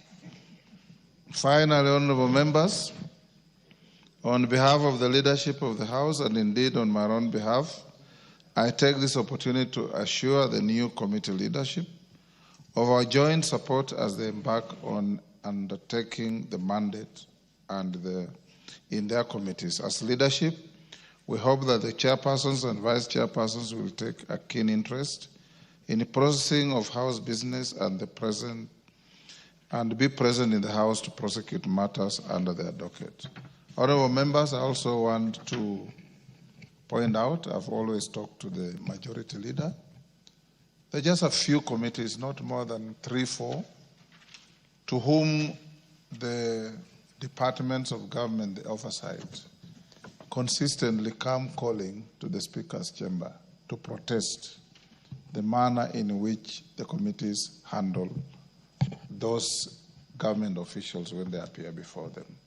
I want to encourage you. Serve without fear or favor and serve with integrity. Avoid the temptation to have an illegal title within the committee of a member called a welfare member, so that you do not scare and cause issues that are not in keeping with the integrity that this House must have. So, Majority Leader, as you lead the team with your counterpart across the floor, don't just ensure presence in the House, also ensure that integrity is upheld. And when you get those complaints, don't sweep them under the carpet. We have mechanisms in the House of dealing with errant behavior, including the ultimate appearance before the Privileges Committee, where such things happen. As your Speaker, I stand here to protect all of you. But as your Speaker, I'll not protect bad behavior. I will protect all of us who conduct ourselves in accordance with the standing orders, in accordance with the law, in accordance with the Constitution, and above all, in line with the expectations of the people of this country that we serve. Thank you. Yes, Daktari. Thank you, Mr. Speaker. I'm also one of the members who's had the opportunity to be elected as a chair. And may I take this opportunity to appreciate the leadership of the parties that has created the new political arrangement. The president of this country, President Ruto, His Excellency President Ruto, and the leader of our party, Honorable Raila Amolo Odinga, because it is this new arrangement that actually resulted in the reorganization of the committees that has led to some of us being elected. May I also take this opportunity to thank members of my committee for having the confidence to elect me to this. And Mr. Speaker, I've noted since we were elected that the changes has created a huge expectation in the country that things are going to change for the better and going to work better. And at least there's something that, at least on my part, I'm aware of, because it is a challenge that we have to rise to. Because this is actually an opportunity not to serve political interests, but actually give service to our people. Thank you, Mr. Speaker. Mr. Speaker, my only comment on this is this is one of the Houses of Parliament. And of late, the picture outside there is the National Assembly is not working as expected. That has created a bit of lacuna, to the extent that the other house takes on everything and anything that comes across them, because the National Assembly Committee members are not doing the same. And that creates a crisis for the leadership, for the speaker, a crisis for implementation, even a crisis for the executive. So now that the issue of committee chairs and the vice chairs and whatever, and how one man has merited is behind us, my only prayer, Mr. Speaker, under your leadership is this. Luckily for you and me and many others who have been part of the making of the current constitution, and we understand what we meant to have as the mandate of the National Assembly and the Senate. I really want to plead with the leadership, in particular the leader of majority. And right now, because we have this convoluted system of broad-based government, both the majority leader and the minority leader, so that once committee chairs, and I think with proper guidance from the clerk's office, what I have gathered, and having chaired many different committees, there is fear by the chairs. The fear, and I don't know where the fear is coming from. An issue that is 100% within the mandate of the National Assembly Committee goes to the other house. And you know the role of the other house. The members of the executive are now put in a very awkward position because there is no avenue for implementation of the same. But equally, because they are members of parliament and they are politicians, once they find a great area, they will have to just run with that particular. That's exactly what is happening right now. So I want to believe with the majority leader. Can we allow the chairs and the vice chairs, and I know you have allowed it, and you have also been this, to exercise a bit of, and they should be encouraged. There is nothing to fear. As long as you follow the due process of law. Ultimately, the report that will be generated will come to the speaker. The speaker has to go through it. You know how, if it's unconstitutional, I'm sure you will decline to sign. So because of that, you see, outside there, I have always thought of having this August House as a very, in particular the National Assembly, as a very important house. I really want to believe with you. Now you have the fifth role. Once you are elected, your first mandate was to do representation. The second was to do oversight. The third was to do budget making. And the other one was legislation. Now the fifth one is you are chair of a committee. Because that gives you another mandate. So my good friend Kimani Ichung'wah and the other leaders, I think you need to have a closed door session with the chairs and the vice chairs. In addition to urging them to be attending house sessions, they need also to take them through the reports. Look, once the reports are generated, it goes through validation. And we have competent secretariat, Mr. Speaker. This issue of jurisdictional conflict will come to an end because the Senate will limit themselves to their role on oversight and devolution. But you can see, I'm sure right now, what is happening. Even you, sometimes you ask yourself, do we have two National Assemblies? We have a Senate, and you know the role. We have a National Assembly, we have the role. So my plea, and in conclusion, in this, is notwithstanding you have qualifications. There's a reason why you are either appointed or elected as a chair of a committee. And then it must come with certain considerations. For those of us who are floating in Jubilee, we'll have another day to talk about our issues. But for now, for those who will have another day, because you know politics is very dynamic. You remember the last time when we were ejected out of the Senate leadership, and that thing came to true. Actually, that was a learning lesson. For us in Jubilee, we'll have another day to put forth our issues. For now, we'll just support what is there. How we ended up there is history. But I will use those quotable quotes from you. It may be a blessing. So I want to congratulate all the chairs and the vice chairs who have been given positions. But please take it seriously. Let it not be a paper title. Let it be a really title that will add value to the image of this house, to the Kenyan public outside there, and as Honorable Nyakala has rightly put it, the expectation outside, the atmosphere is pregnant actually with expectations. The expectation is we have a broad-based government, meaning the modus operandi is going to change. So I wish you well. Please carry our image as, I wouldn't say upper house, but as a critical house outside there to the community, because right now we are under serious scrutiny by the members of the Fourth Estate. We need to reinvent this so that earns us re-election. Mr. Speaker, you know how difficult it is to be re-elected. That earns us a name, and that also continuity. I wish you well. Yes, Owen.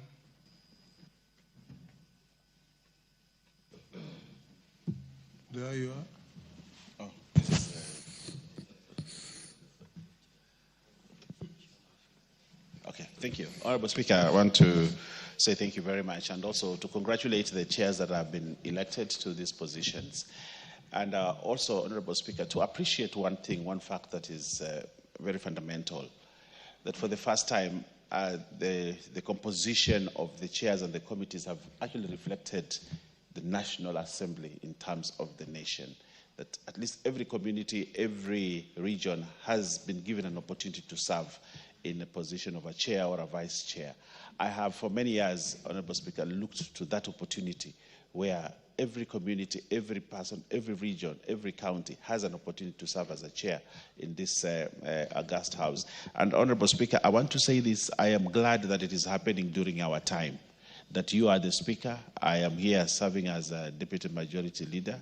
And during our time, at least there's that transformation. I remember when Kijana Wamalwa was sworn in as Deputy President, as Vice President then, he said there's a new gaiety in the walk. Is it, you know, in the country, because there's a rejuvenated, there's hope all over the place. And I want to believe that is the same building that we will live to as a house, that there's a new awakening, a new rejuvenated spirit that will take the business of this house to a level higher so that everybody feels included, and that inclusiveness, Honorable Speaker, comes to this house, and so that we may be able to unite the nation the way it happened during the NAC, what I call the NAC revolution, when everybody else came and said Kibaki Tosha, and we had a country that was very united. I look forward to that opportunity, that this country remains very united. And as a National Assembly, we have taken up that mantle, and I think we are showing it here that we want to unite this country the way the President is talking about. So I want to ask every member that's been given an opportunity to serve with dignity, to serve with integrity, and to serve with truthfulness so that we can take this country forward. I thank you, Honorable Speaker. Murembo.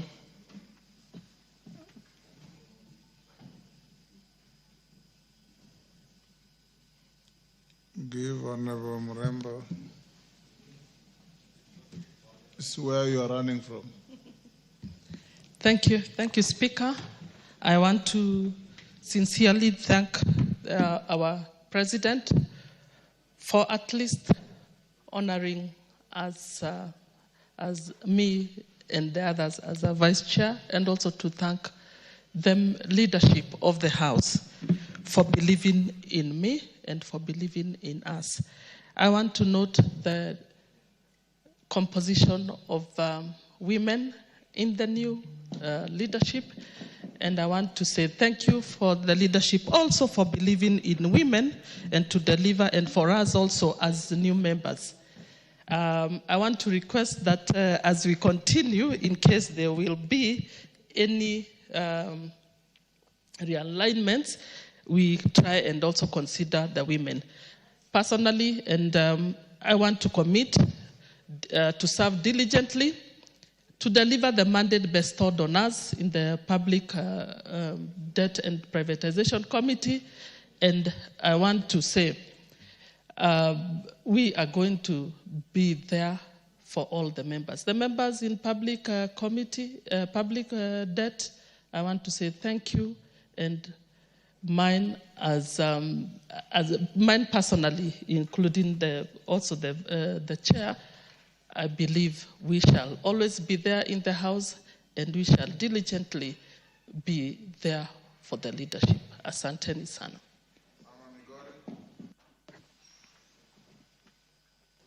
Thank you, Mr. Speaker, and Ramadan Kareem to those who are fasting. Mr. Speaker, I would like to appreciate the confidence that the President of Kenya, His Excellency President Ruto, and His Excellency Right Honorable Raila Amolo Odinga has seen in us, being a first-timer in this Parliament, and with Honorable Irene Mayaka, having been given the opportunity to be chairs of these committees.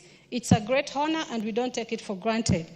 I appreciate the fact that we have 4 women chairs and 4 women vice chairs, but we are not going well as the Constitution says, because the men are more than the women. And so I believe, I know it's realignment time. As you do it politically, also do it with the gender role. Mr. Speaker, I saw Honorable Ichung'wah congratulate Dr. Nyikal, and I was looking at him in the eye and I was reminding him, I am here, I am a girl, I went in unopposed, I'm always in this parliament. Please instruct him to come up and say congratulations. Thank you, Mr. Speaker. On his behalf, I congratulate you.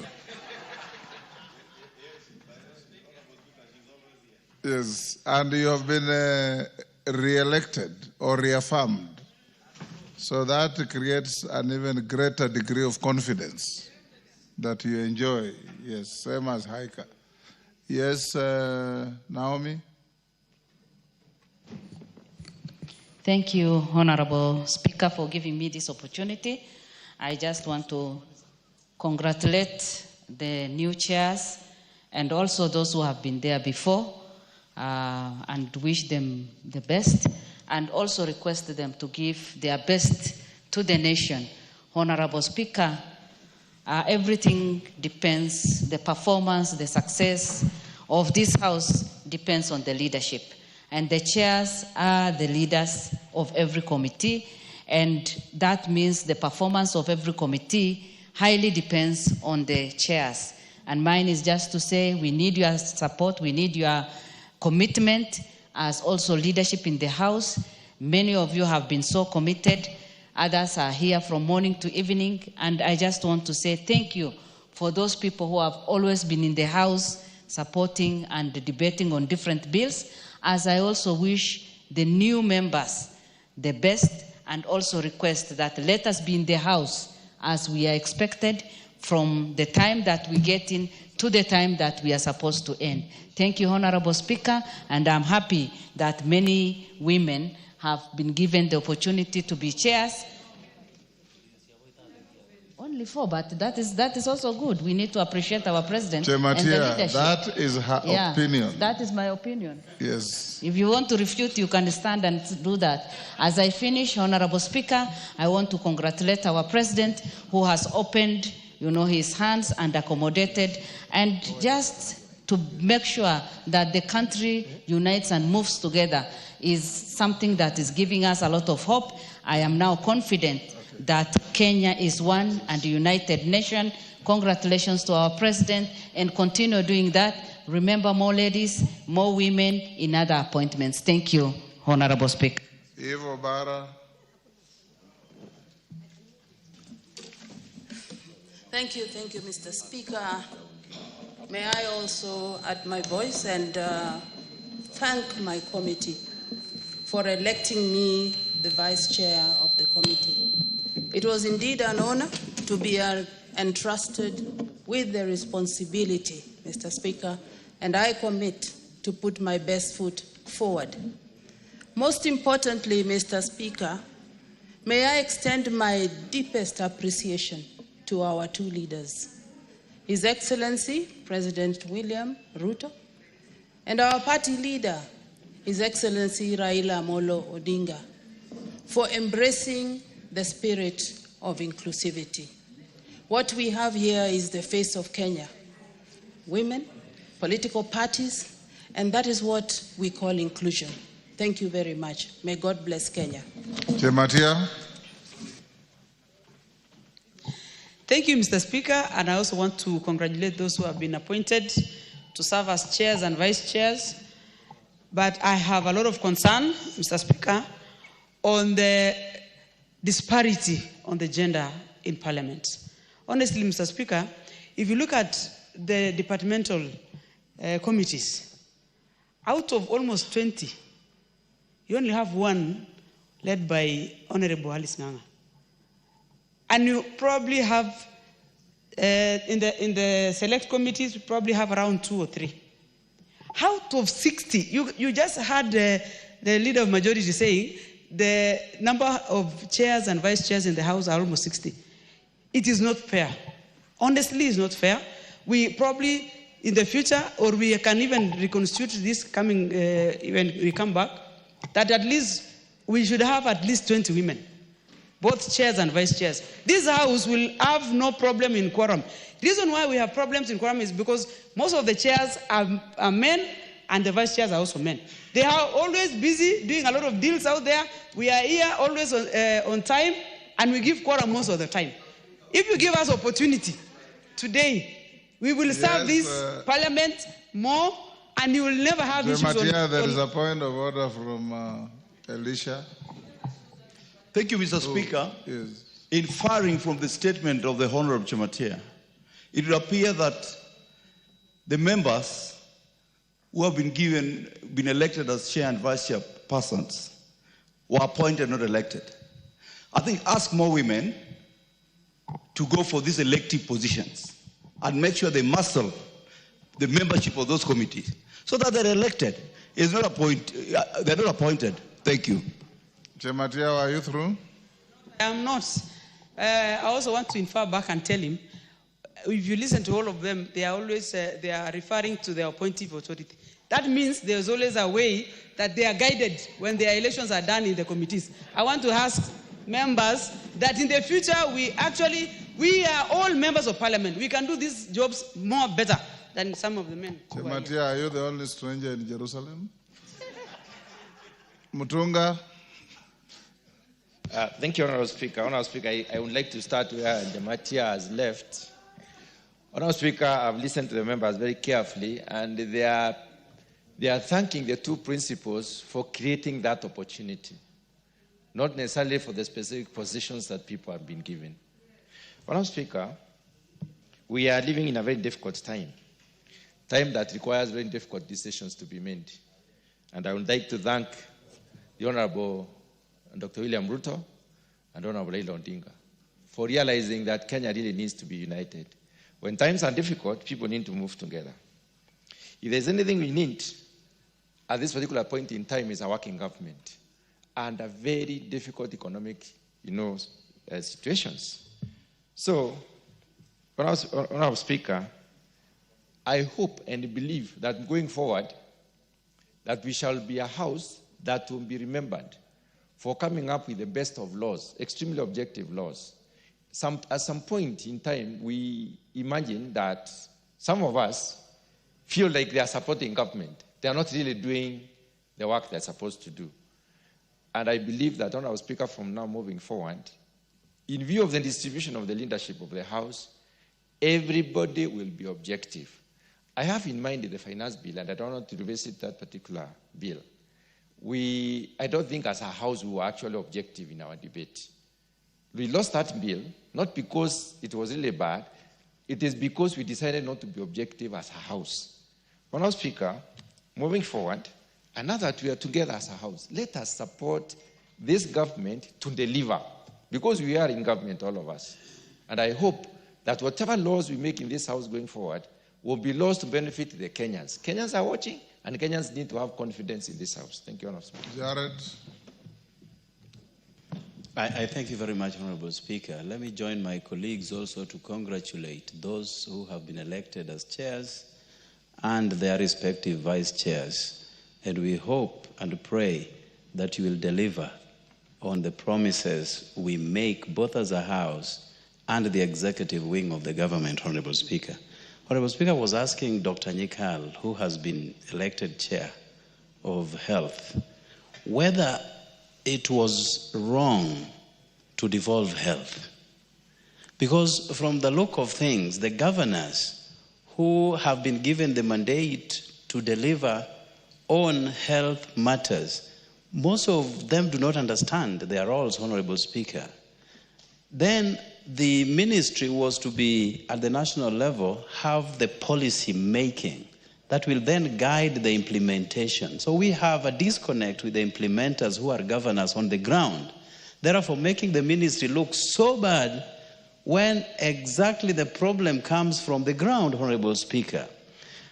We also made reference to KEMSA, which was a brilliant idea, because again, government must have bodies that help regulate the private sector out there. Without KEMSA, medicine such as Panadol would be 1,000 shillings. But you have a government body that helps regulate prices and comes up with regulations that guide that front, Honorable Speaker. KEMSA was actually brought in to self-fund. The government was only to give seed money, which was actually given. Today, as we speak, Honorable Speaker, 3 billion shillings is owed to KEMSA by the governors from various counties, Honorable Speaker. Yet, they keep on taking drugs. KEMSA cannot come up with breaks to apply on provision of those medicines to them until they pay. So we are in a quandary, Honorable Speaker, and that is why the health sector is looking so bad. How I wish maybe in the nearest future that we can reclaim health to come back to the ministry at the national level so that it is controlled from here, Honorable Speaker. Otherwise, we will always be blaming the Minister of Health, we will always be blaming the national government, yet we know exactly where the problem lies, and I thank you, Honorable Speaker. Kimilu. Honorable Kimilu. Give him the mic. Thank you, Mr. Speaker, for giving me the opportunity to contribute on this important, Mr. Speaker. One, I want to congratulate all the newly elected chairs and vice chairs for the opportunity they have got. Mr. Speaker, mine is just an advice. I want to advise all the chairs and vice chairs. This is the high time they have to serve the country, not their party leaders. And if they go in the direction of serving their party leaders, they'll fail. And let them know that before there were other chairs and other vice chairs. Yes, Kimilu, there is a point of order from Women Rep Migori. What is out of order? Thank you, Mr. Speaker. Mr. Speaker, the Honourable Member has just mentioned and seems to be claiming to be advising the chair that we don't serve our party leader. I would like to let him know that the party leader does not appear in any of these committees, does not give any direction, does not look into any books. So please withdraw that statement. Party leaders are for politics, not for committee issues. Kimilu.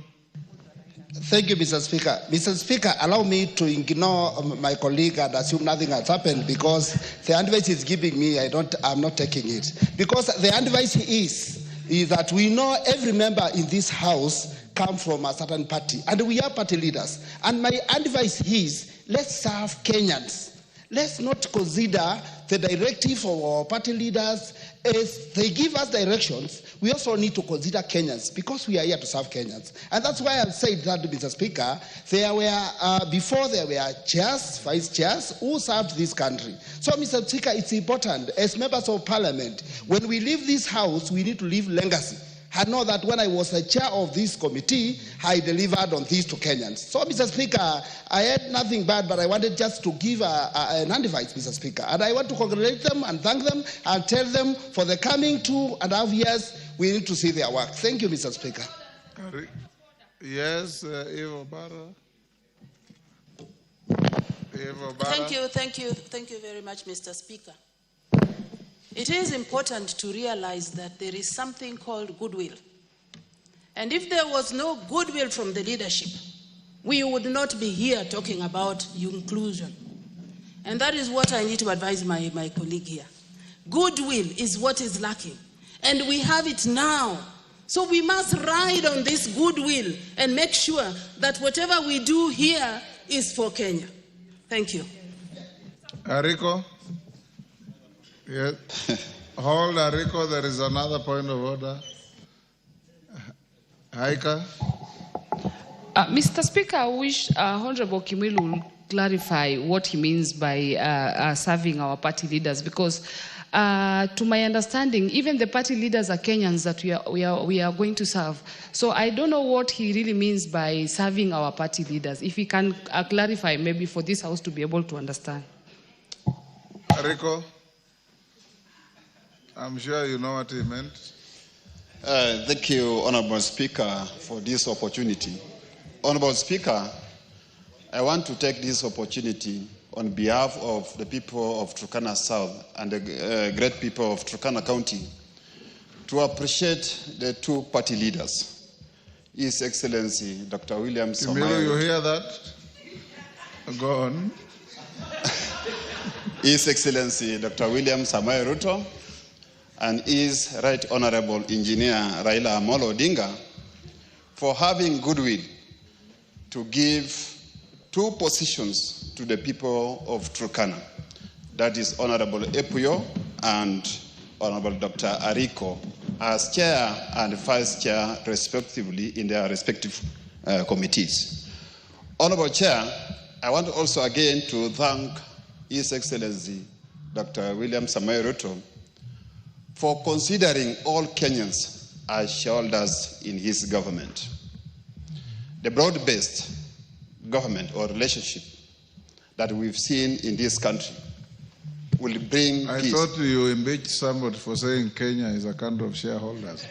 Yeah, Kenyans. All of us are shareholders, Honorable Speaker. All of us are shareholders.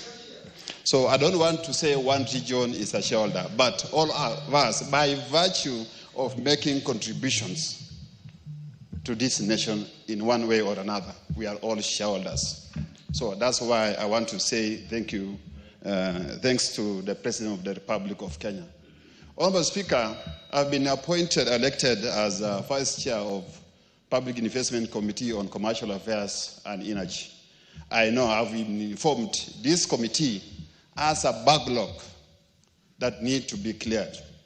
With my experience, with my professional and academic experience in finance, I believe that I'll be able to add value to this committee and fast track the backlog and reduce the backlog.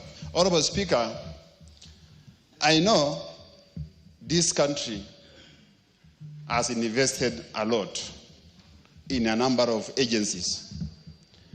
And the feedback that needs to come out from these agencies can only come through the audited accounts. So, Honorable Chair, I want again to say thank you to the leadership of this House also. You are addressing the Speaker, not the Chair. Thank you, Honorable Speaker. Yes. Honorable Speaker, I want also to say thank you to the leadership of this House for also considering us, because in one way or another, they contributed to us being chairs and vice chairs. And to my colleagues who have been elected as chairs and vice chairs of various committees.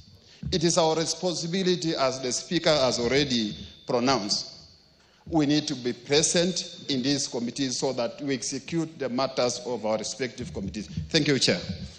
Thank you, Honorable Speaker. Sabina. Thank you, Mr. Speaker. I want to take this opportunity to congratulate the members who have gotten the position to lead as chairs and vice chairs. Having been a chair for 2 terms, Mr. Speaker, I just want to urge my colleagues that this is a huge responsibility bestowed onto you. It is important, Mr. Speaker, for the chairs to take the committee work very seriously. A lot of work is done at the committee, and sometimes, Mr. Speaker, what comes here on the floor, sometimes members vote even without understanding the concept or the content. So it's upon the chairs and vice chairs to make sure that when a subject comes in, and especially I want just to quote what my colleague was saying about the finance bill. I think last time there was a lot of politics that played in between. And Mr. Speaker, out of this House, then Kenyans really took offense with the finance bill. So I hope, Mr. Speaker, as now we have come to the second half of the term of our tenure, that will be objective, Mr. Speaker, that we are going to make sure that we communicate well to the public. This is a position that also comes with a lot of responsibility. We saw our colleagues, and I just want to say, sorry to the chair of finance, whose even house had to be burnt for a responsibility that he took as being a chair of the finance committee. So sometimes you'll have to take huge responsibilities. And I also want to urge them, when the government officials comes in, whether it's PSs or CSs, let us not be cause with them. Let us push them, because our role is oversight. Once we allocate finances to them, let us also make sure that we follow up on how they are using these finances. We have some PSs who allocate finances as they wish. Mr. Speaker, it is good that we play our oversight role very well so that we make sure this government is about broad-based. At the committee level, that's where we are able to allocate the finances to the projects that Mwananchi, the person on the ground, will feel that the government is concerned. And that is maybe what Honorable was saying about serving Kenyans. We are all serving Kenyans. Congratulations to the new team. Put your best foot forward because we are on half term now. We need to redeem. And Mr. Speaker, just as I finish, let us also not cast aspersions or accuse our own colleagues, because what happens to your colleague today, it can happen to you tomorrow. We know chairs are their positions. I have been a chair, Mr. Speaker, and I've said that. A lot of these colleagues will approach you and come and tell you, help us on this, or call so-and-so on my behalf. So when the chairs offer themselves, and I am very sure, and unfortunately allow me, because I come from Murang'a County, to speak about Honorable Dende Nyoro, who was the chair of Budget Committee. He assisted very many members here. But when his time came, the same members, Mr. Speaker, were there casting aspersions and trying to show like Dende was favoring himself. Please let's remember the small deeds that our colleagues help us to do at their own, because they are that privileged position. And let us not accuse each other, because you never know. I want to personally congratulate Honorable Nikal. I served with him at the Health Committee. He has gone through all the ranks in the health ministry. And I'm very sure, Honorable Nikal, even as I move my bill, my motion, that you'll be of good help to give insights that we have very, very, very good public hospitals. You know, at our tenure in the Health Committee, we have a fantastic facility called Kenyatta University Referral Hospital. That is better, Mr. Speaker, than any other private facility in East and Central Africa. But even majority of my colleagues don't know about it, Mr. Speaker. It is a state-of-art facility with more than 300 bed capacity, which has a capacity of 600 bed capacity. And that facility, Mr. Speaker, we do not even need to use any private facility. We can go to KU, give back the money to the public, where we can be able to have enhanced medical care. So, Mr. Speaker, as I congratulate my colleagues, remember, it has a responsibility. Let us not babysit these PSAs and CSAs. Let us push them so that we can be able to push and work for Kenyans for the rest of remaining few months. Thank you, Mr. Speaker, Kimani, for the opportunity. Kimani. Honorable Speaker, I want to thank you for this opportunity, and as we congratulate the new chairs, it's also congratulate you, Mr. Speaker. As the chairperson of the Parliamentary Service Commission, we've seen a great change in the running of the affairs of this Parliament. We have seen a lot of change even in the environment in which we work, because we're here most of the time. So I think it's very important that we congratulate you for the good work that you continue to do for this August House, for your fairness and magnanimity in the decisions and the rulings that you make in this House. Honorable Speaker, the Honorable Sabina Chege talks about the incidents of last year during the finance bill.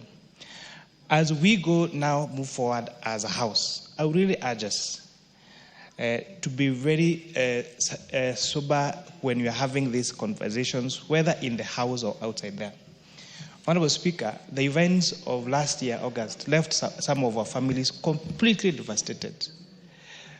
Some of us, the personal losses we took, will take a very long time to recover. But Honorable Speaker, everyone in this House knows that the final document that was approved by this House was a very good bill, and that is why when those amendments were brought again in December, this Honorable House passed through the same finance bill that we passed here through the 4 different pieces of law that we brought in this House. So I want to urge us, irrespective of whichever political directions we will take moving forward, because the political formations could even change as we go towards the election. Let us be honest to ourselves. Let us be honest to our people. Let us be honest to our nation. And let us just make statements or inside the public for things that you know, for example, they are completely a lie. So I want to urge us that we really move forward together. For the new departmental chairs, Honorable Speaker, there is a matter before the Finance and Planning Committee on the non-remittance of pensions for pensioners. Honorable Speaker, we have more than 64 billion shillings that is owed to pensioners, and these are from especially the water agencies, the universities, and many other state agencies, Honorable Speaker. These accounting officers are remitting salaries to the employees. they deduct pension, but they don't remit that pension to the pension fund. And therefore, you're having people who dedicate very many years of their service for this republic, only for them to go to retirement, and there is no money for their pension. So I want to urge us in all the committees that you seek, especially as we will be coming to discuss the appropriations bill and the estimates, let us make sure that our entities do, especially the disbursement of pension funds, so that when people retire, they have their pensions ready. Thank you, Honorable Speaker. Richard Yegon.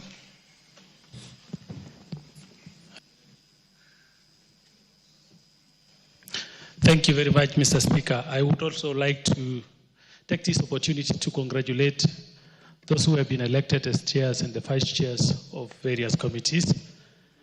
And I would like to also urge and request all those who have been elected to fairly distribute all what has been put in the budgets and all those things we have been planning in the committees to make sure that everything has been balanced across the country. Because most of the time, there are some committees whereby when we talked about and we talk about planning and all these things which benefits all of us, you find they are skewed towards a given area, and we want all this to the chairs and the vice chairs to make sure that this has been acted fairly to benefit all of us. I want to wish everybody that may God guide us, and thank all the head of state and the leader of ODM, Raila Odinga, for bringing also this country to calmness after the issues we witnessed last year. And going forward, I think this is how the country should behave, instead of having a lot of squabbles when we start a government and people start pulling on another direction and talking of a given area. Thank you very much, Mr. Speaker. Mario. Then we will close with Koyo. Thank you, Mr. Speaker, for this opportunity. Yes. I want to congratulate the chairs and the deputies who have been elected in this remaining term of Parliament, and also want to thank those who have been there for the other term which has passed, because they carried their mandate well, and also to tell them to be able to do better where they have been placed, even if you have not been given a chair, but you have been sent to a committee where your input is required. I want to thank especially the chair from Independent, who has been elevated to be a chair, and because I'm a member of the Independent Caucus, we are so grateful that she was able to be elected, and also we have also a vice chair who is also independent. So the House is well balanced, and also we want to thank the broad-based government for bringing calm in this country, so that we can be able to work together, because two cannot work together unless they agree. And now, because we are agreeing, I'm sure we are going to do a lot of development for the remaining part of this Parliament, and many developments will come along the way. Many bills will be passed, because no more arguments, because we are working in harmony. For those real remarks, I congratulate them. Thank you, Speaker. Mohoroni. Thank you very much, Honorable Speaker, for recognizing me on the onset. I want to take this opportunity also to thank and congratulate my colleagues who are able to be elected in various positions of vice chairman and vice chairman. And in my experience in this House, I have learned that the committees become more visible and more successful when they have serious and mature leadership, people who emulate, bring a lot of cohesion across the board, and they consult here and there. And many of those who are elected, I have seen very serious people who are all the times in Parliament and all the times engaged in debates, like my friend Dr. Nyikala. We used to congratulate him, and I only hope that he will have a good cohesion within the members that elected him. To my regret, Honorable Speaker, I belong to a committee chaired by yours truly, Speaker, called Powers and Privileges Committee. I have been astounded as to whether this is the punishment point where people who have differed or people who are supposed to be concerned for some kind of punishment are pushed there because it's so inactive, so Which moribund. committee? Powers and Privileges Committee. Yes. So that there are really no activities taking place. And yet it is my point of destination. Every circle of parliament I am pushed there, and because I am loyal to the party, I go there without complaining. Year in, year out, no activity. We don't even go outside for, like, in the last parliament, we were able to go out for some engagement. And since the year began, we have not done anything. And I only hope that this time we will improve a bit, and that will grow enthusiasm. Otherwise, thank you very much, Honorable Speaker, for giving me the opportunity without a card. Paulo.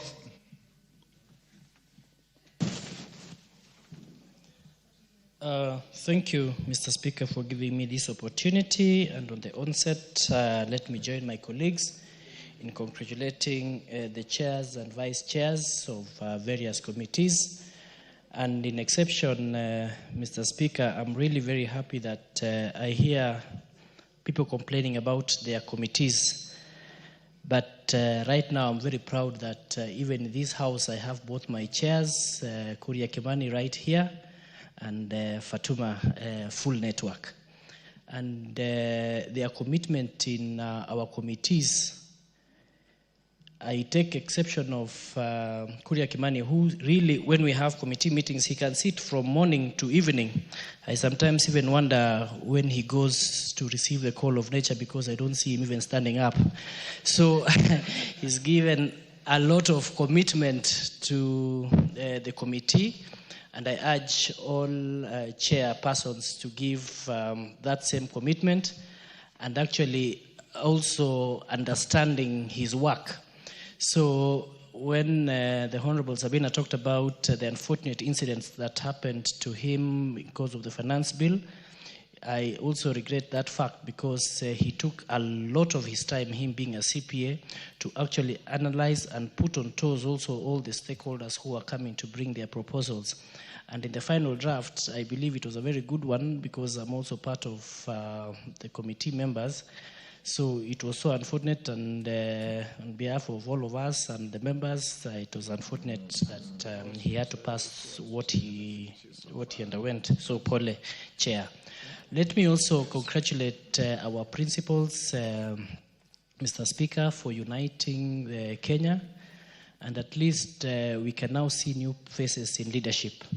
I've always been admiring Dr. Nikal, the way he presents himself in Parliament and the commitment he has given. And I usually pray that when I grow old, I would really want to be like like Dr. When I grow up, I would like to be like Dr. Nikal. And again, it has given opportunity. I'm surprised we're in the same committee with Dr. Rico, who also gives a lot of commitment to our committee, and now he's a vice chair, or is he a chair? I don't know what he said he is in the other committee, vice chair. So this unity seems to be very strong. He used to be a critic.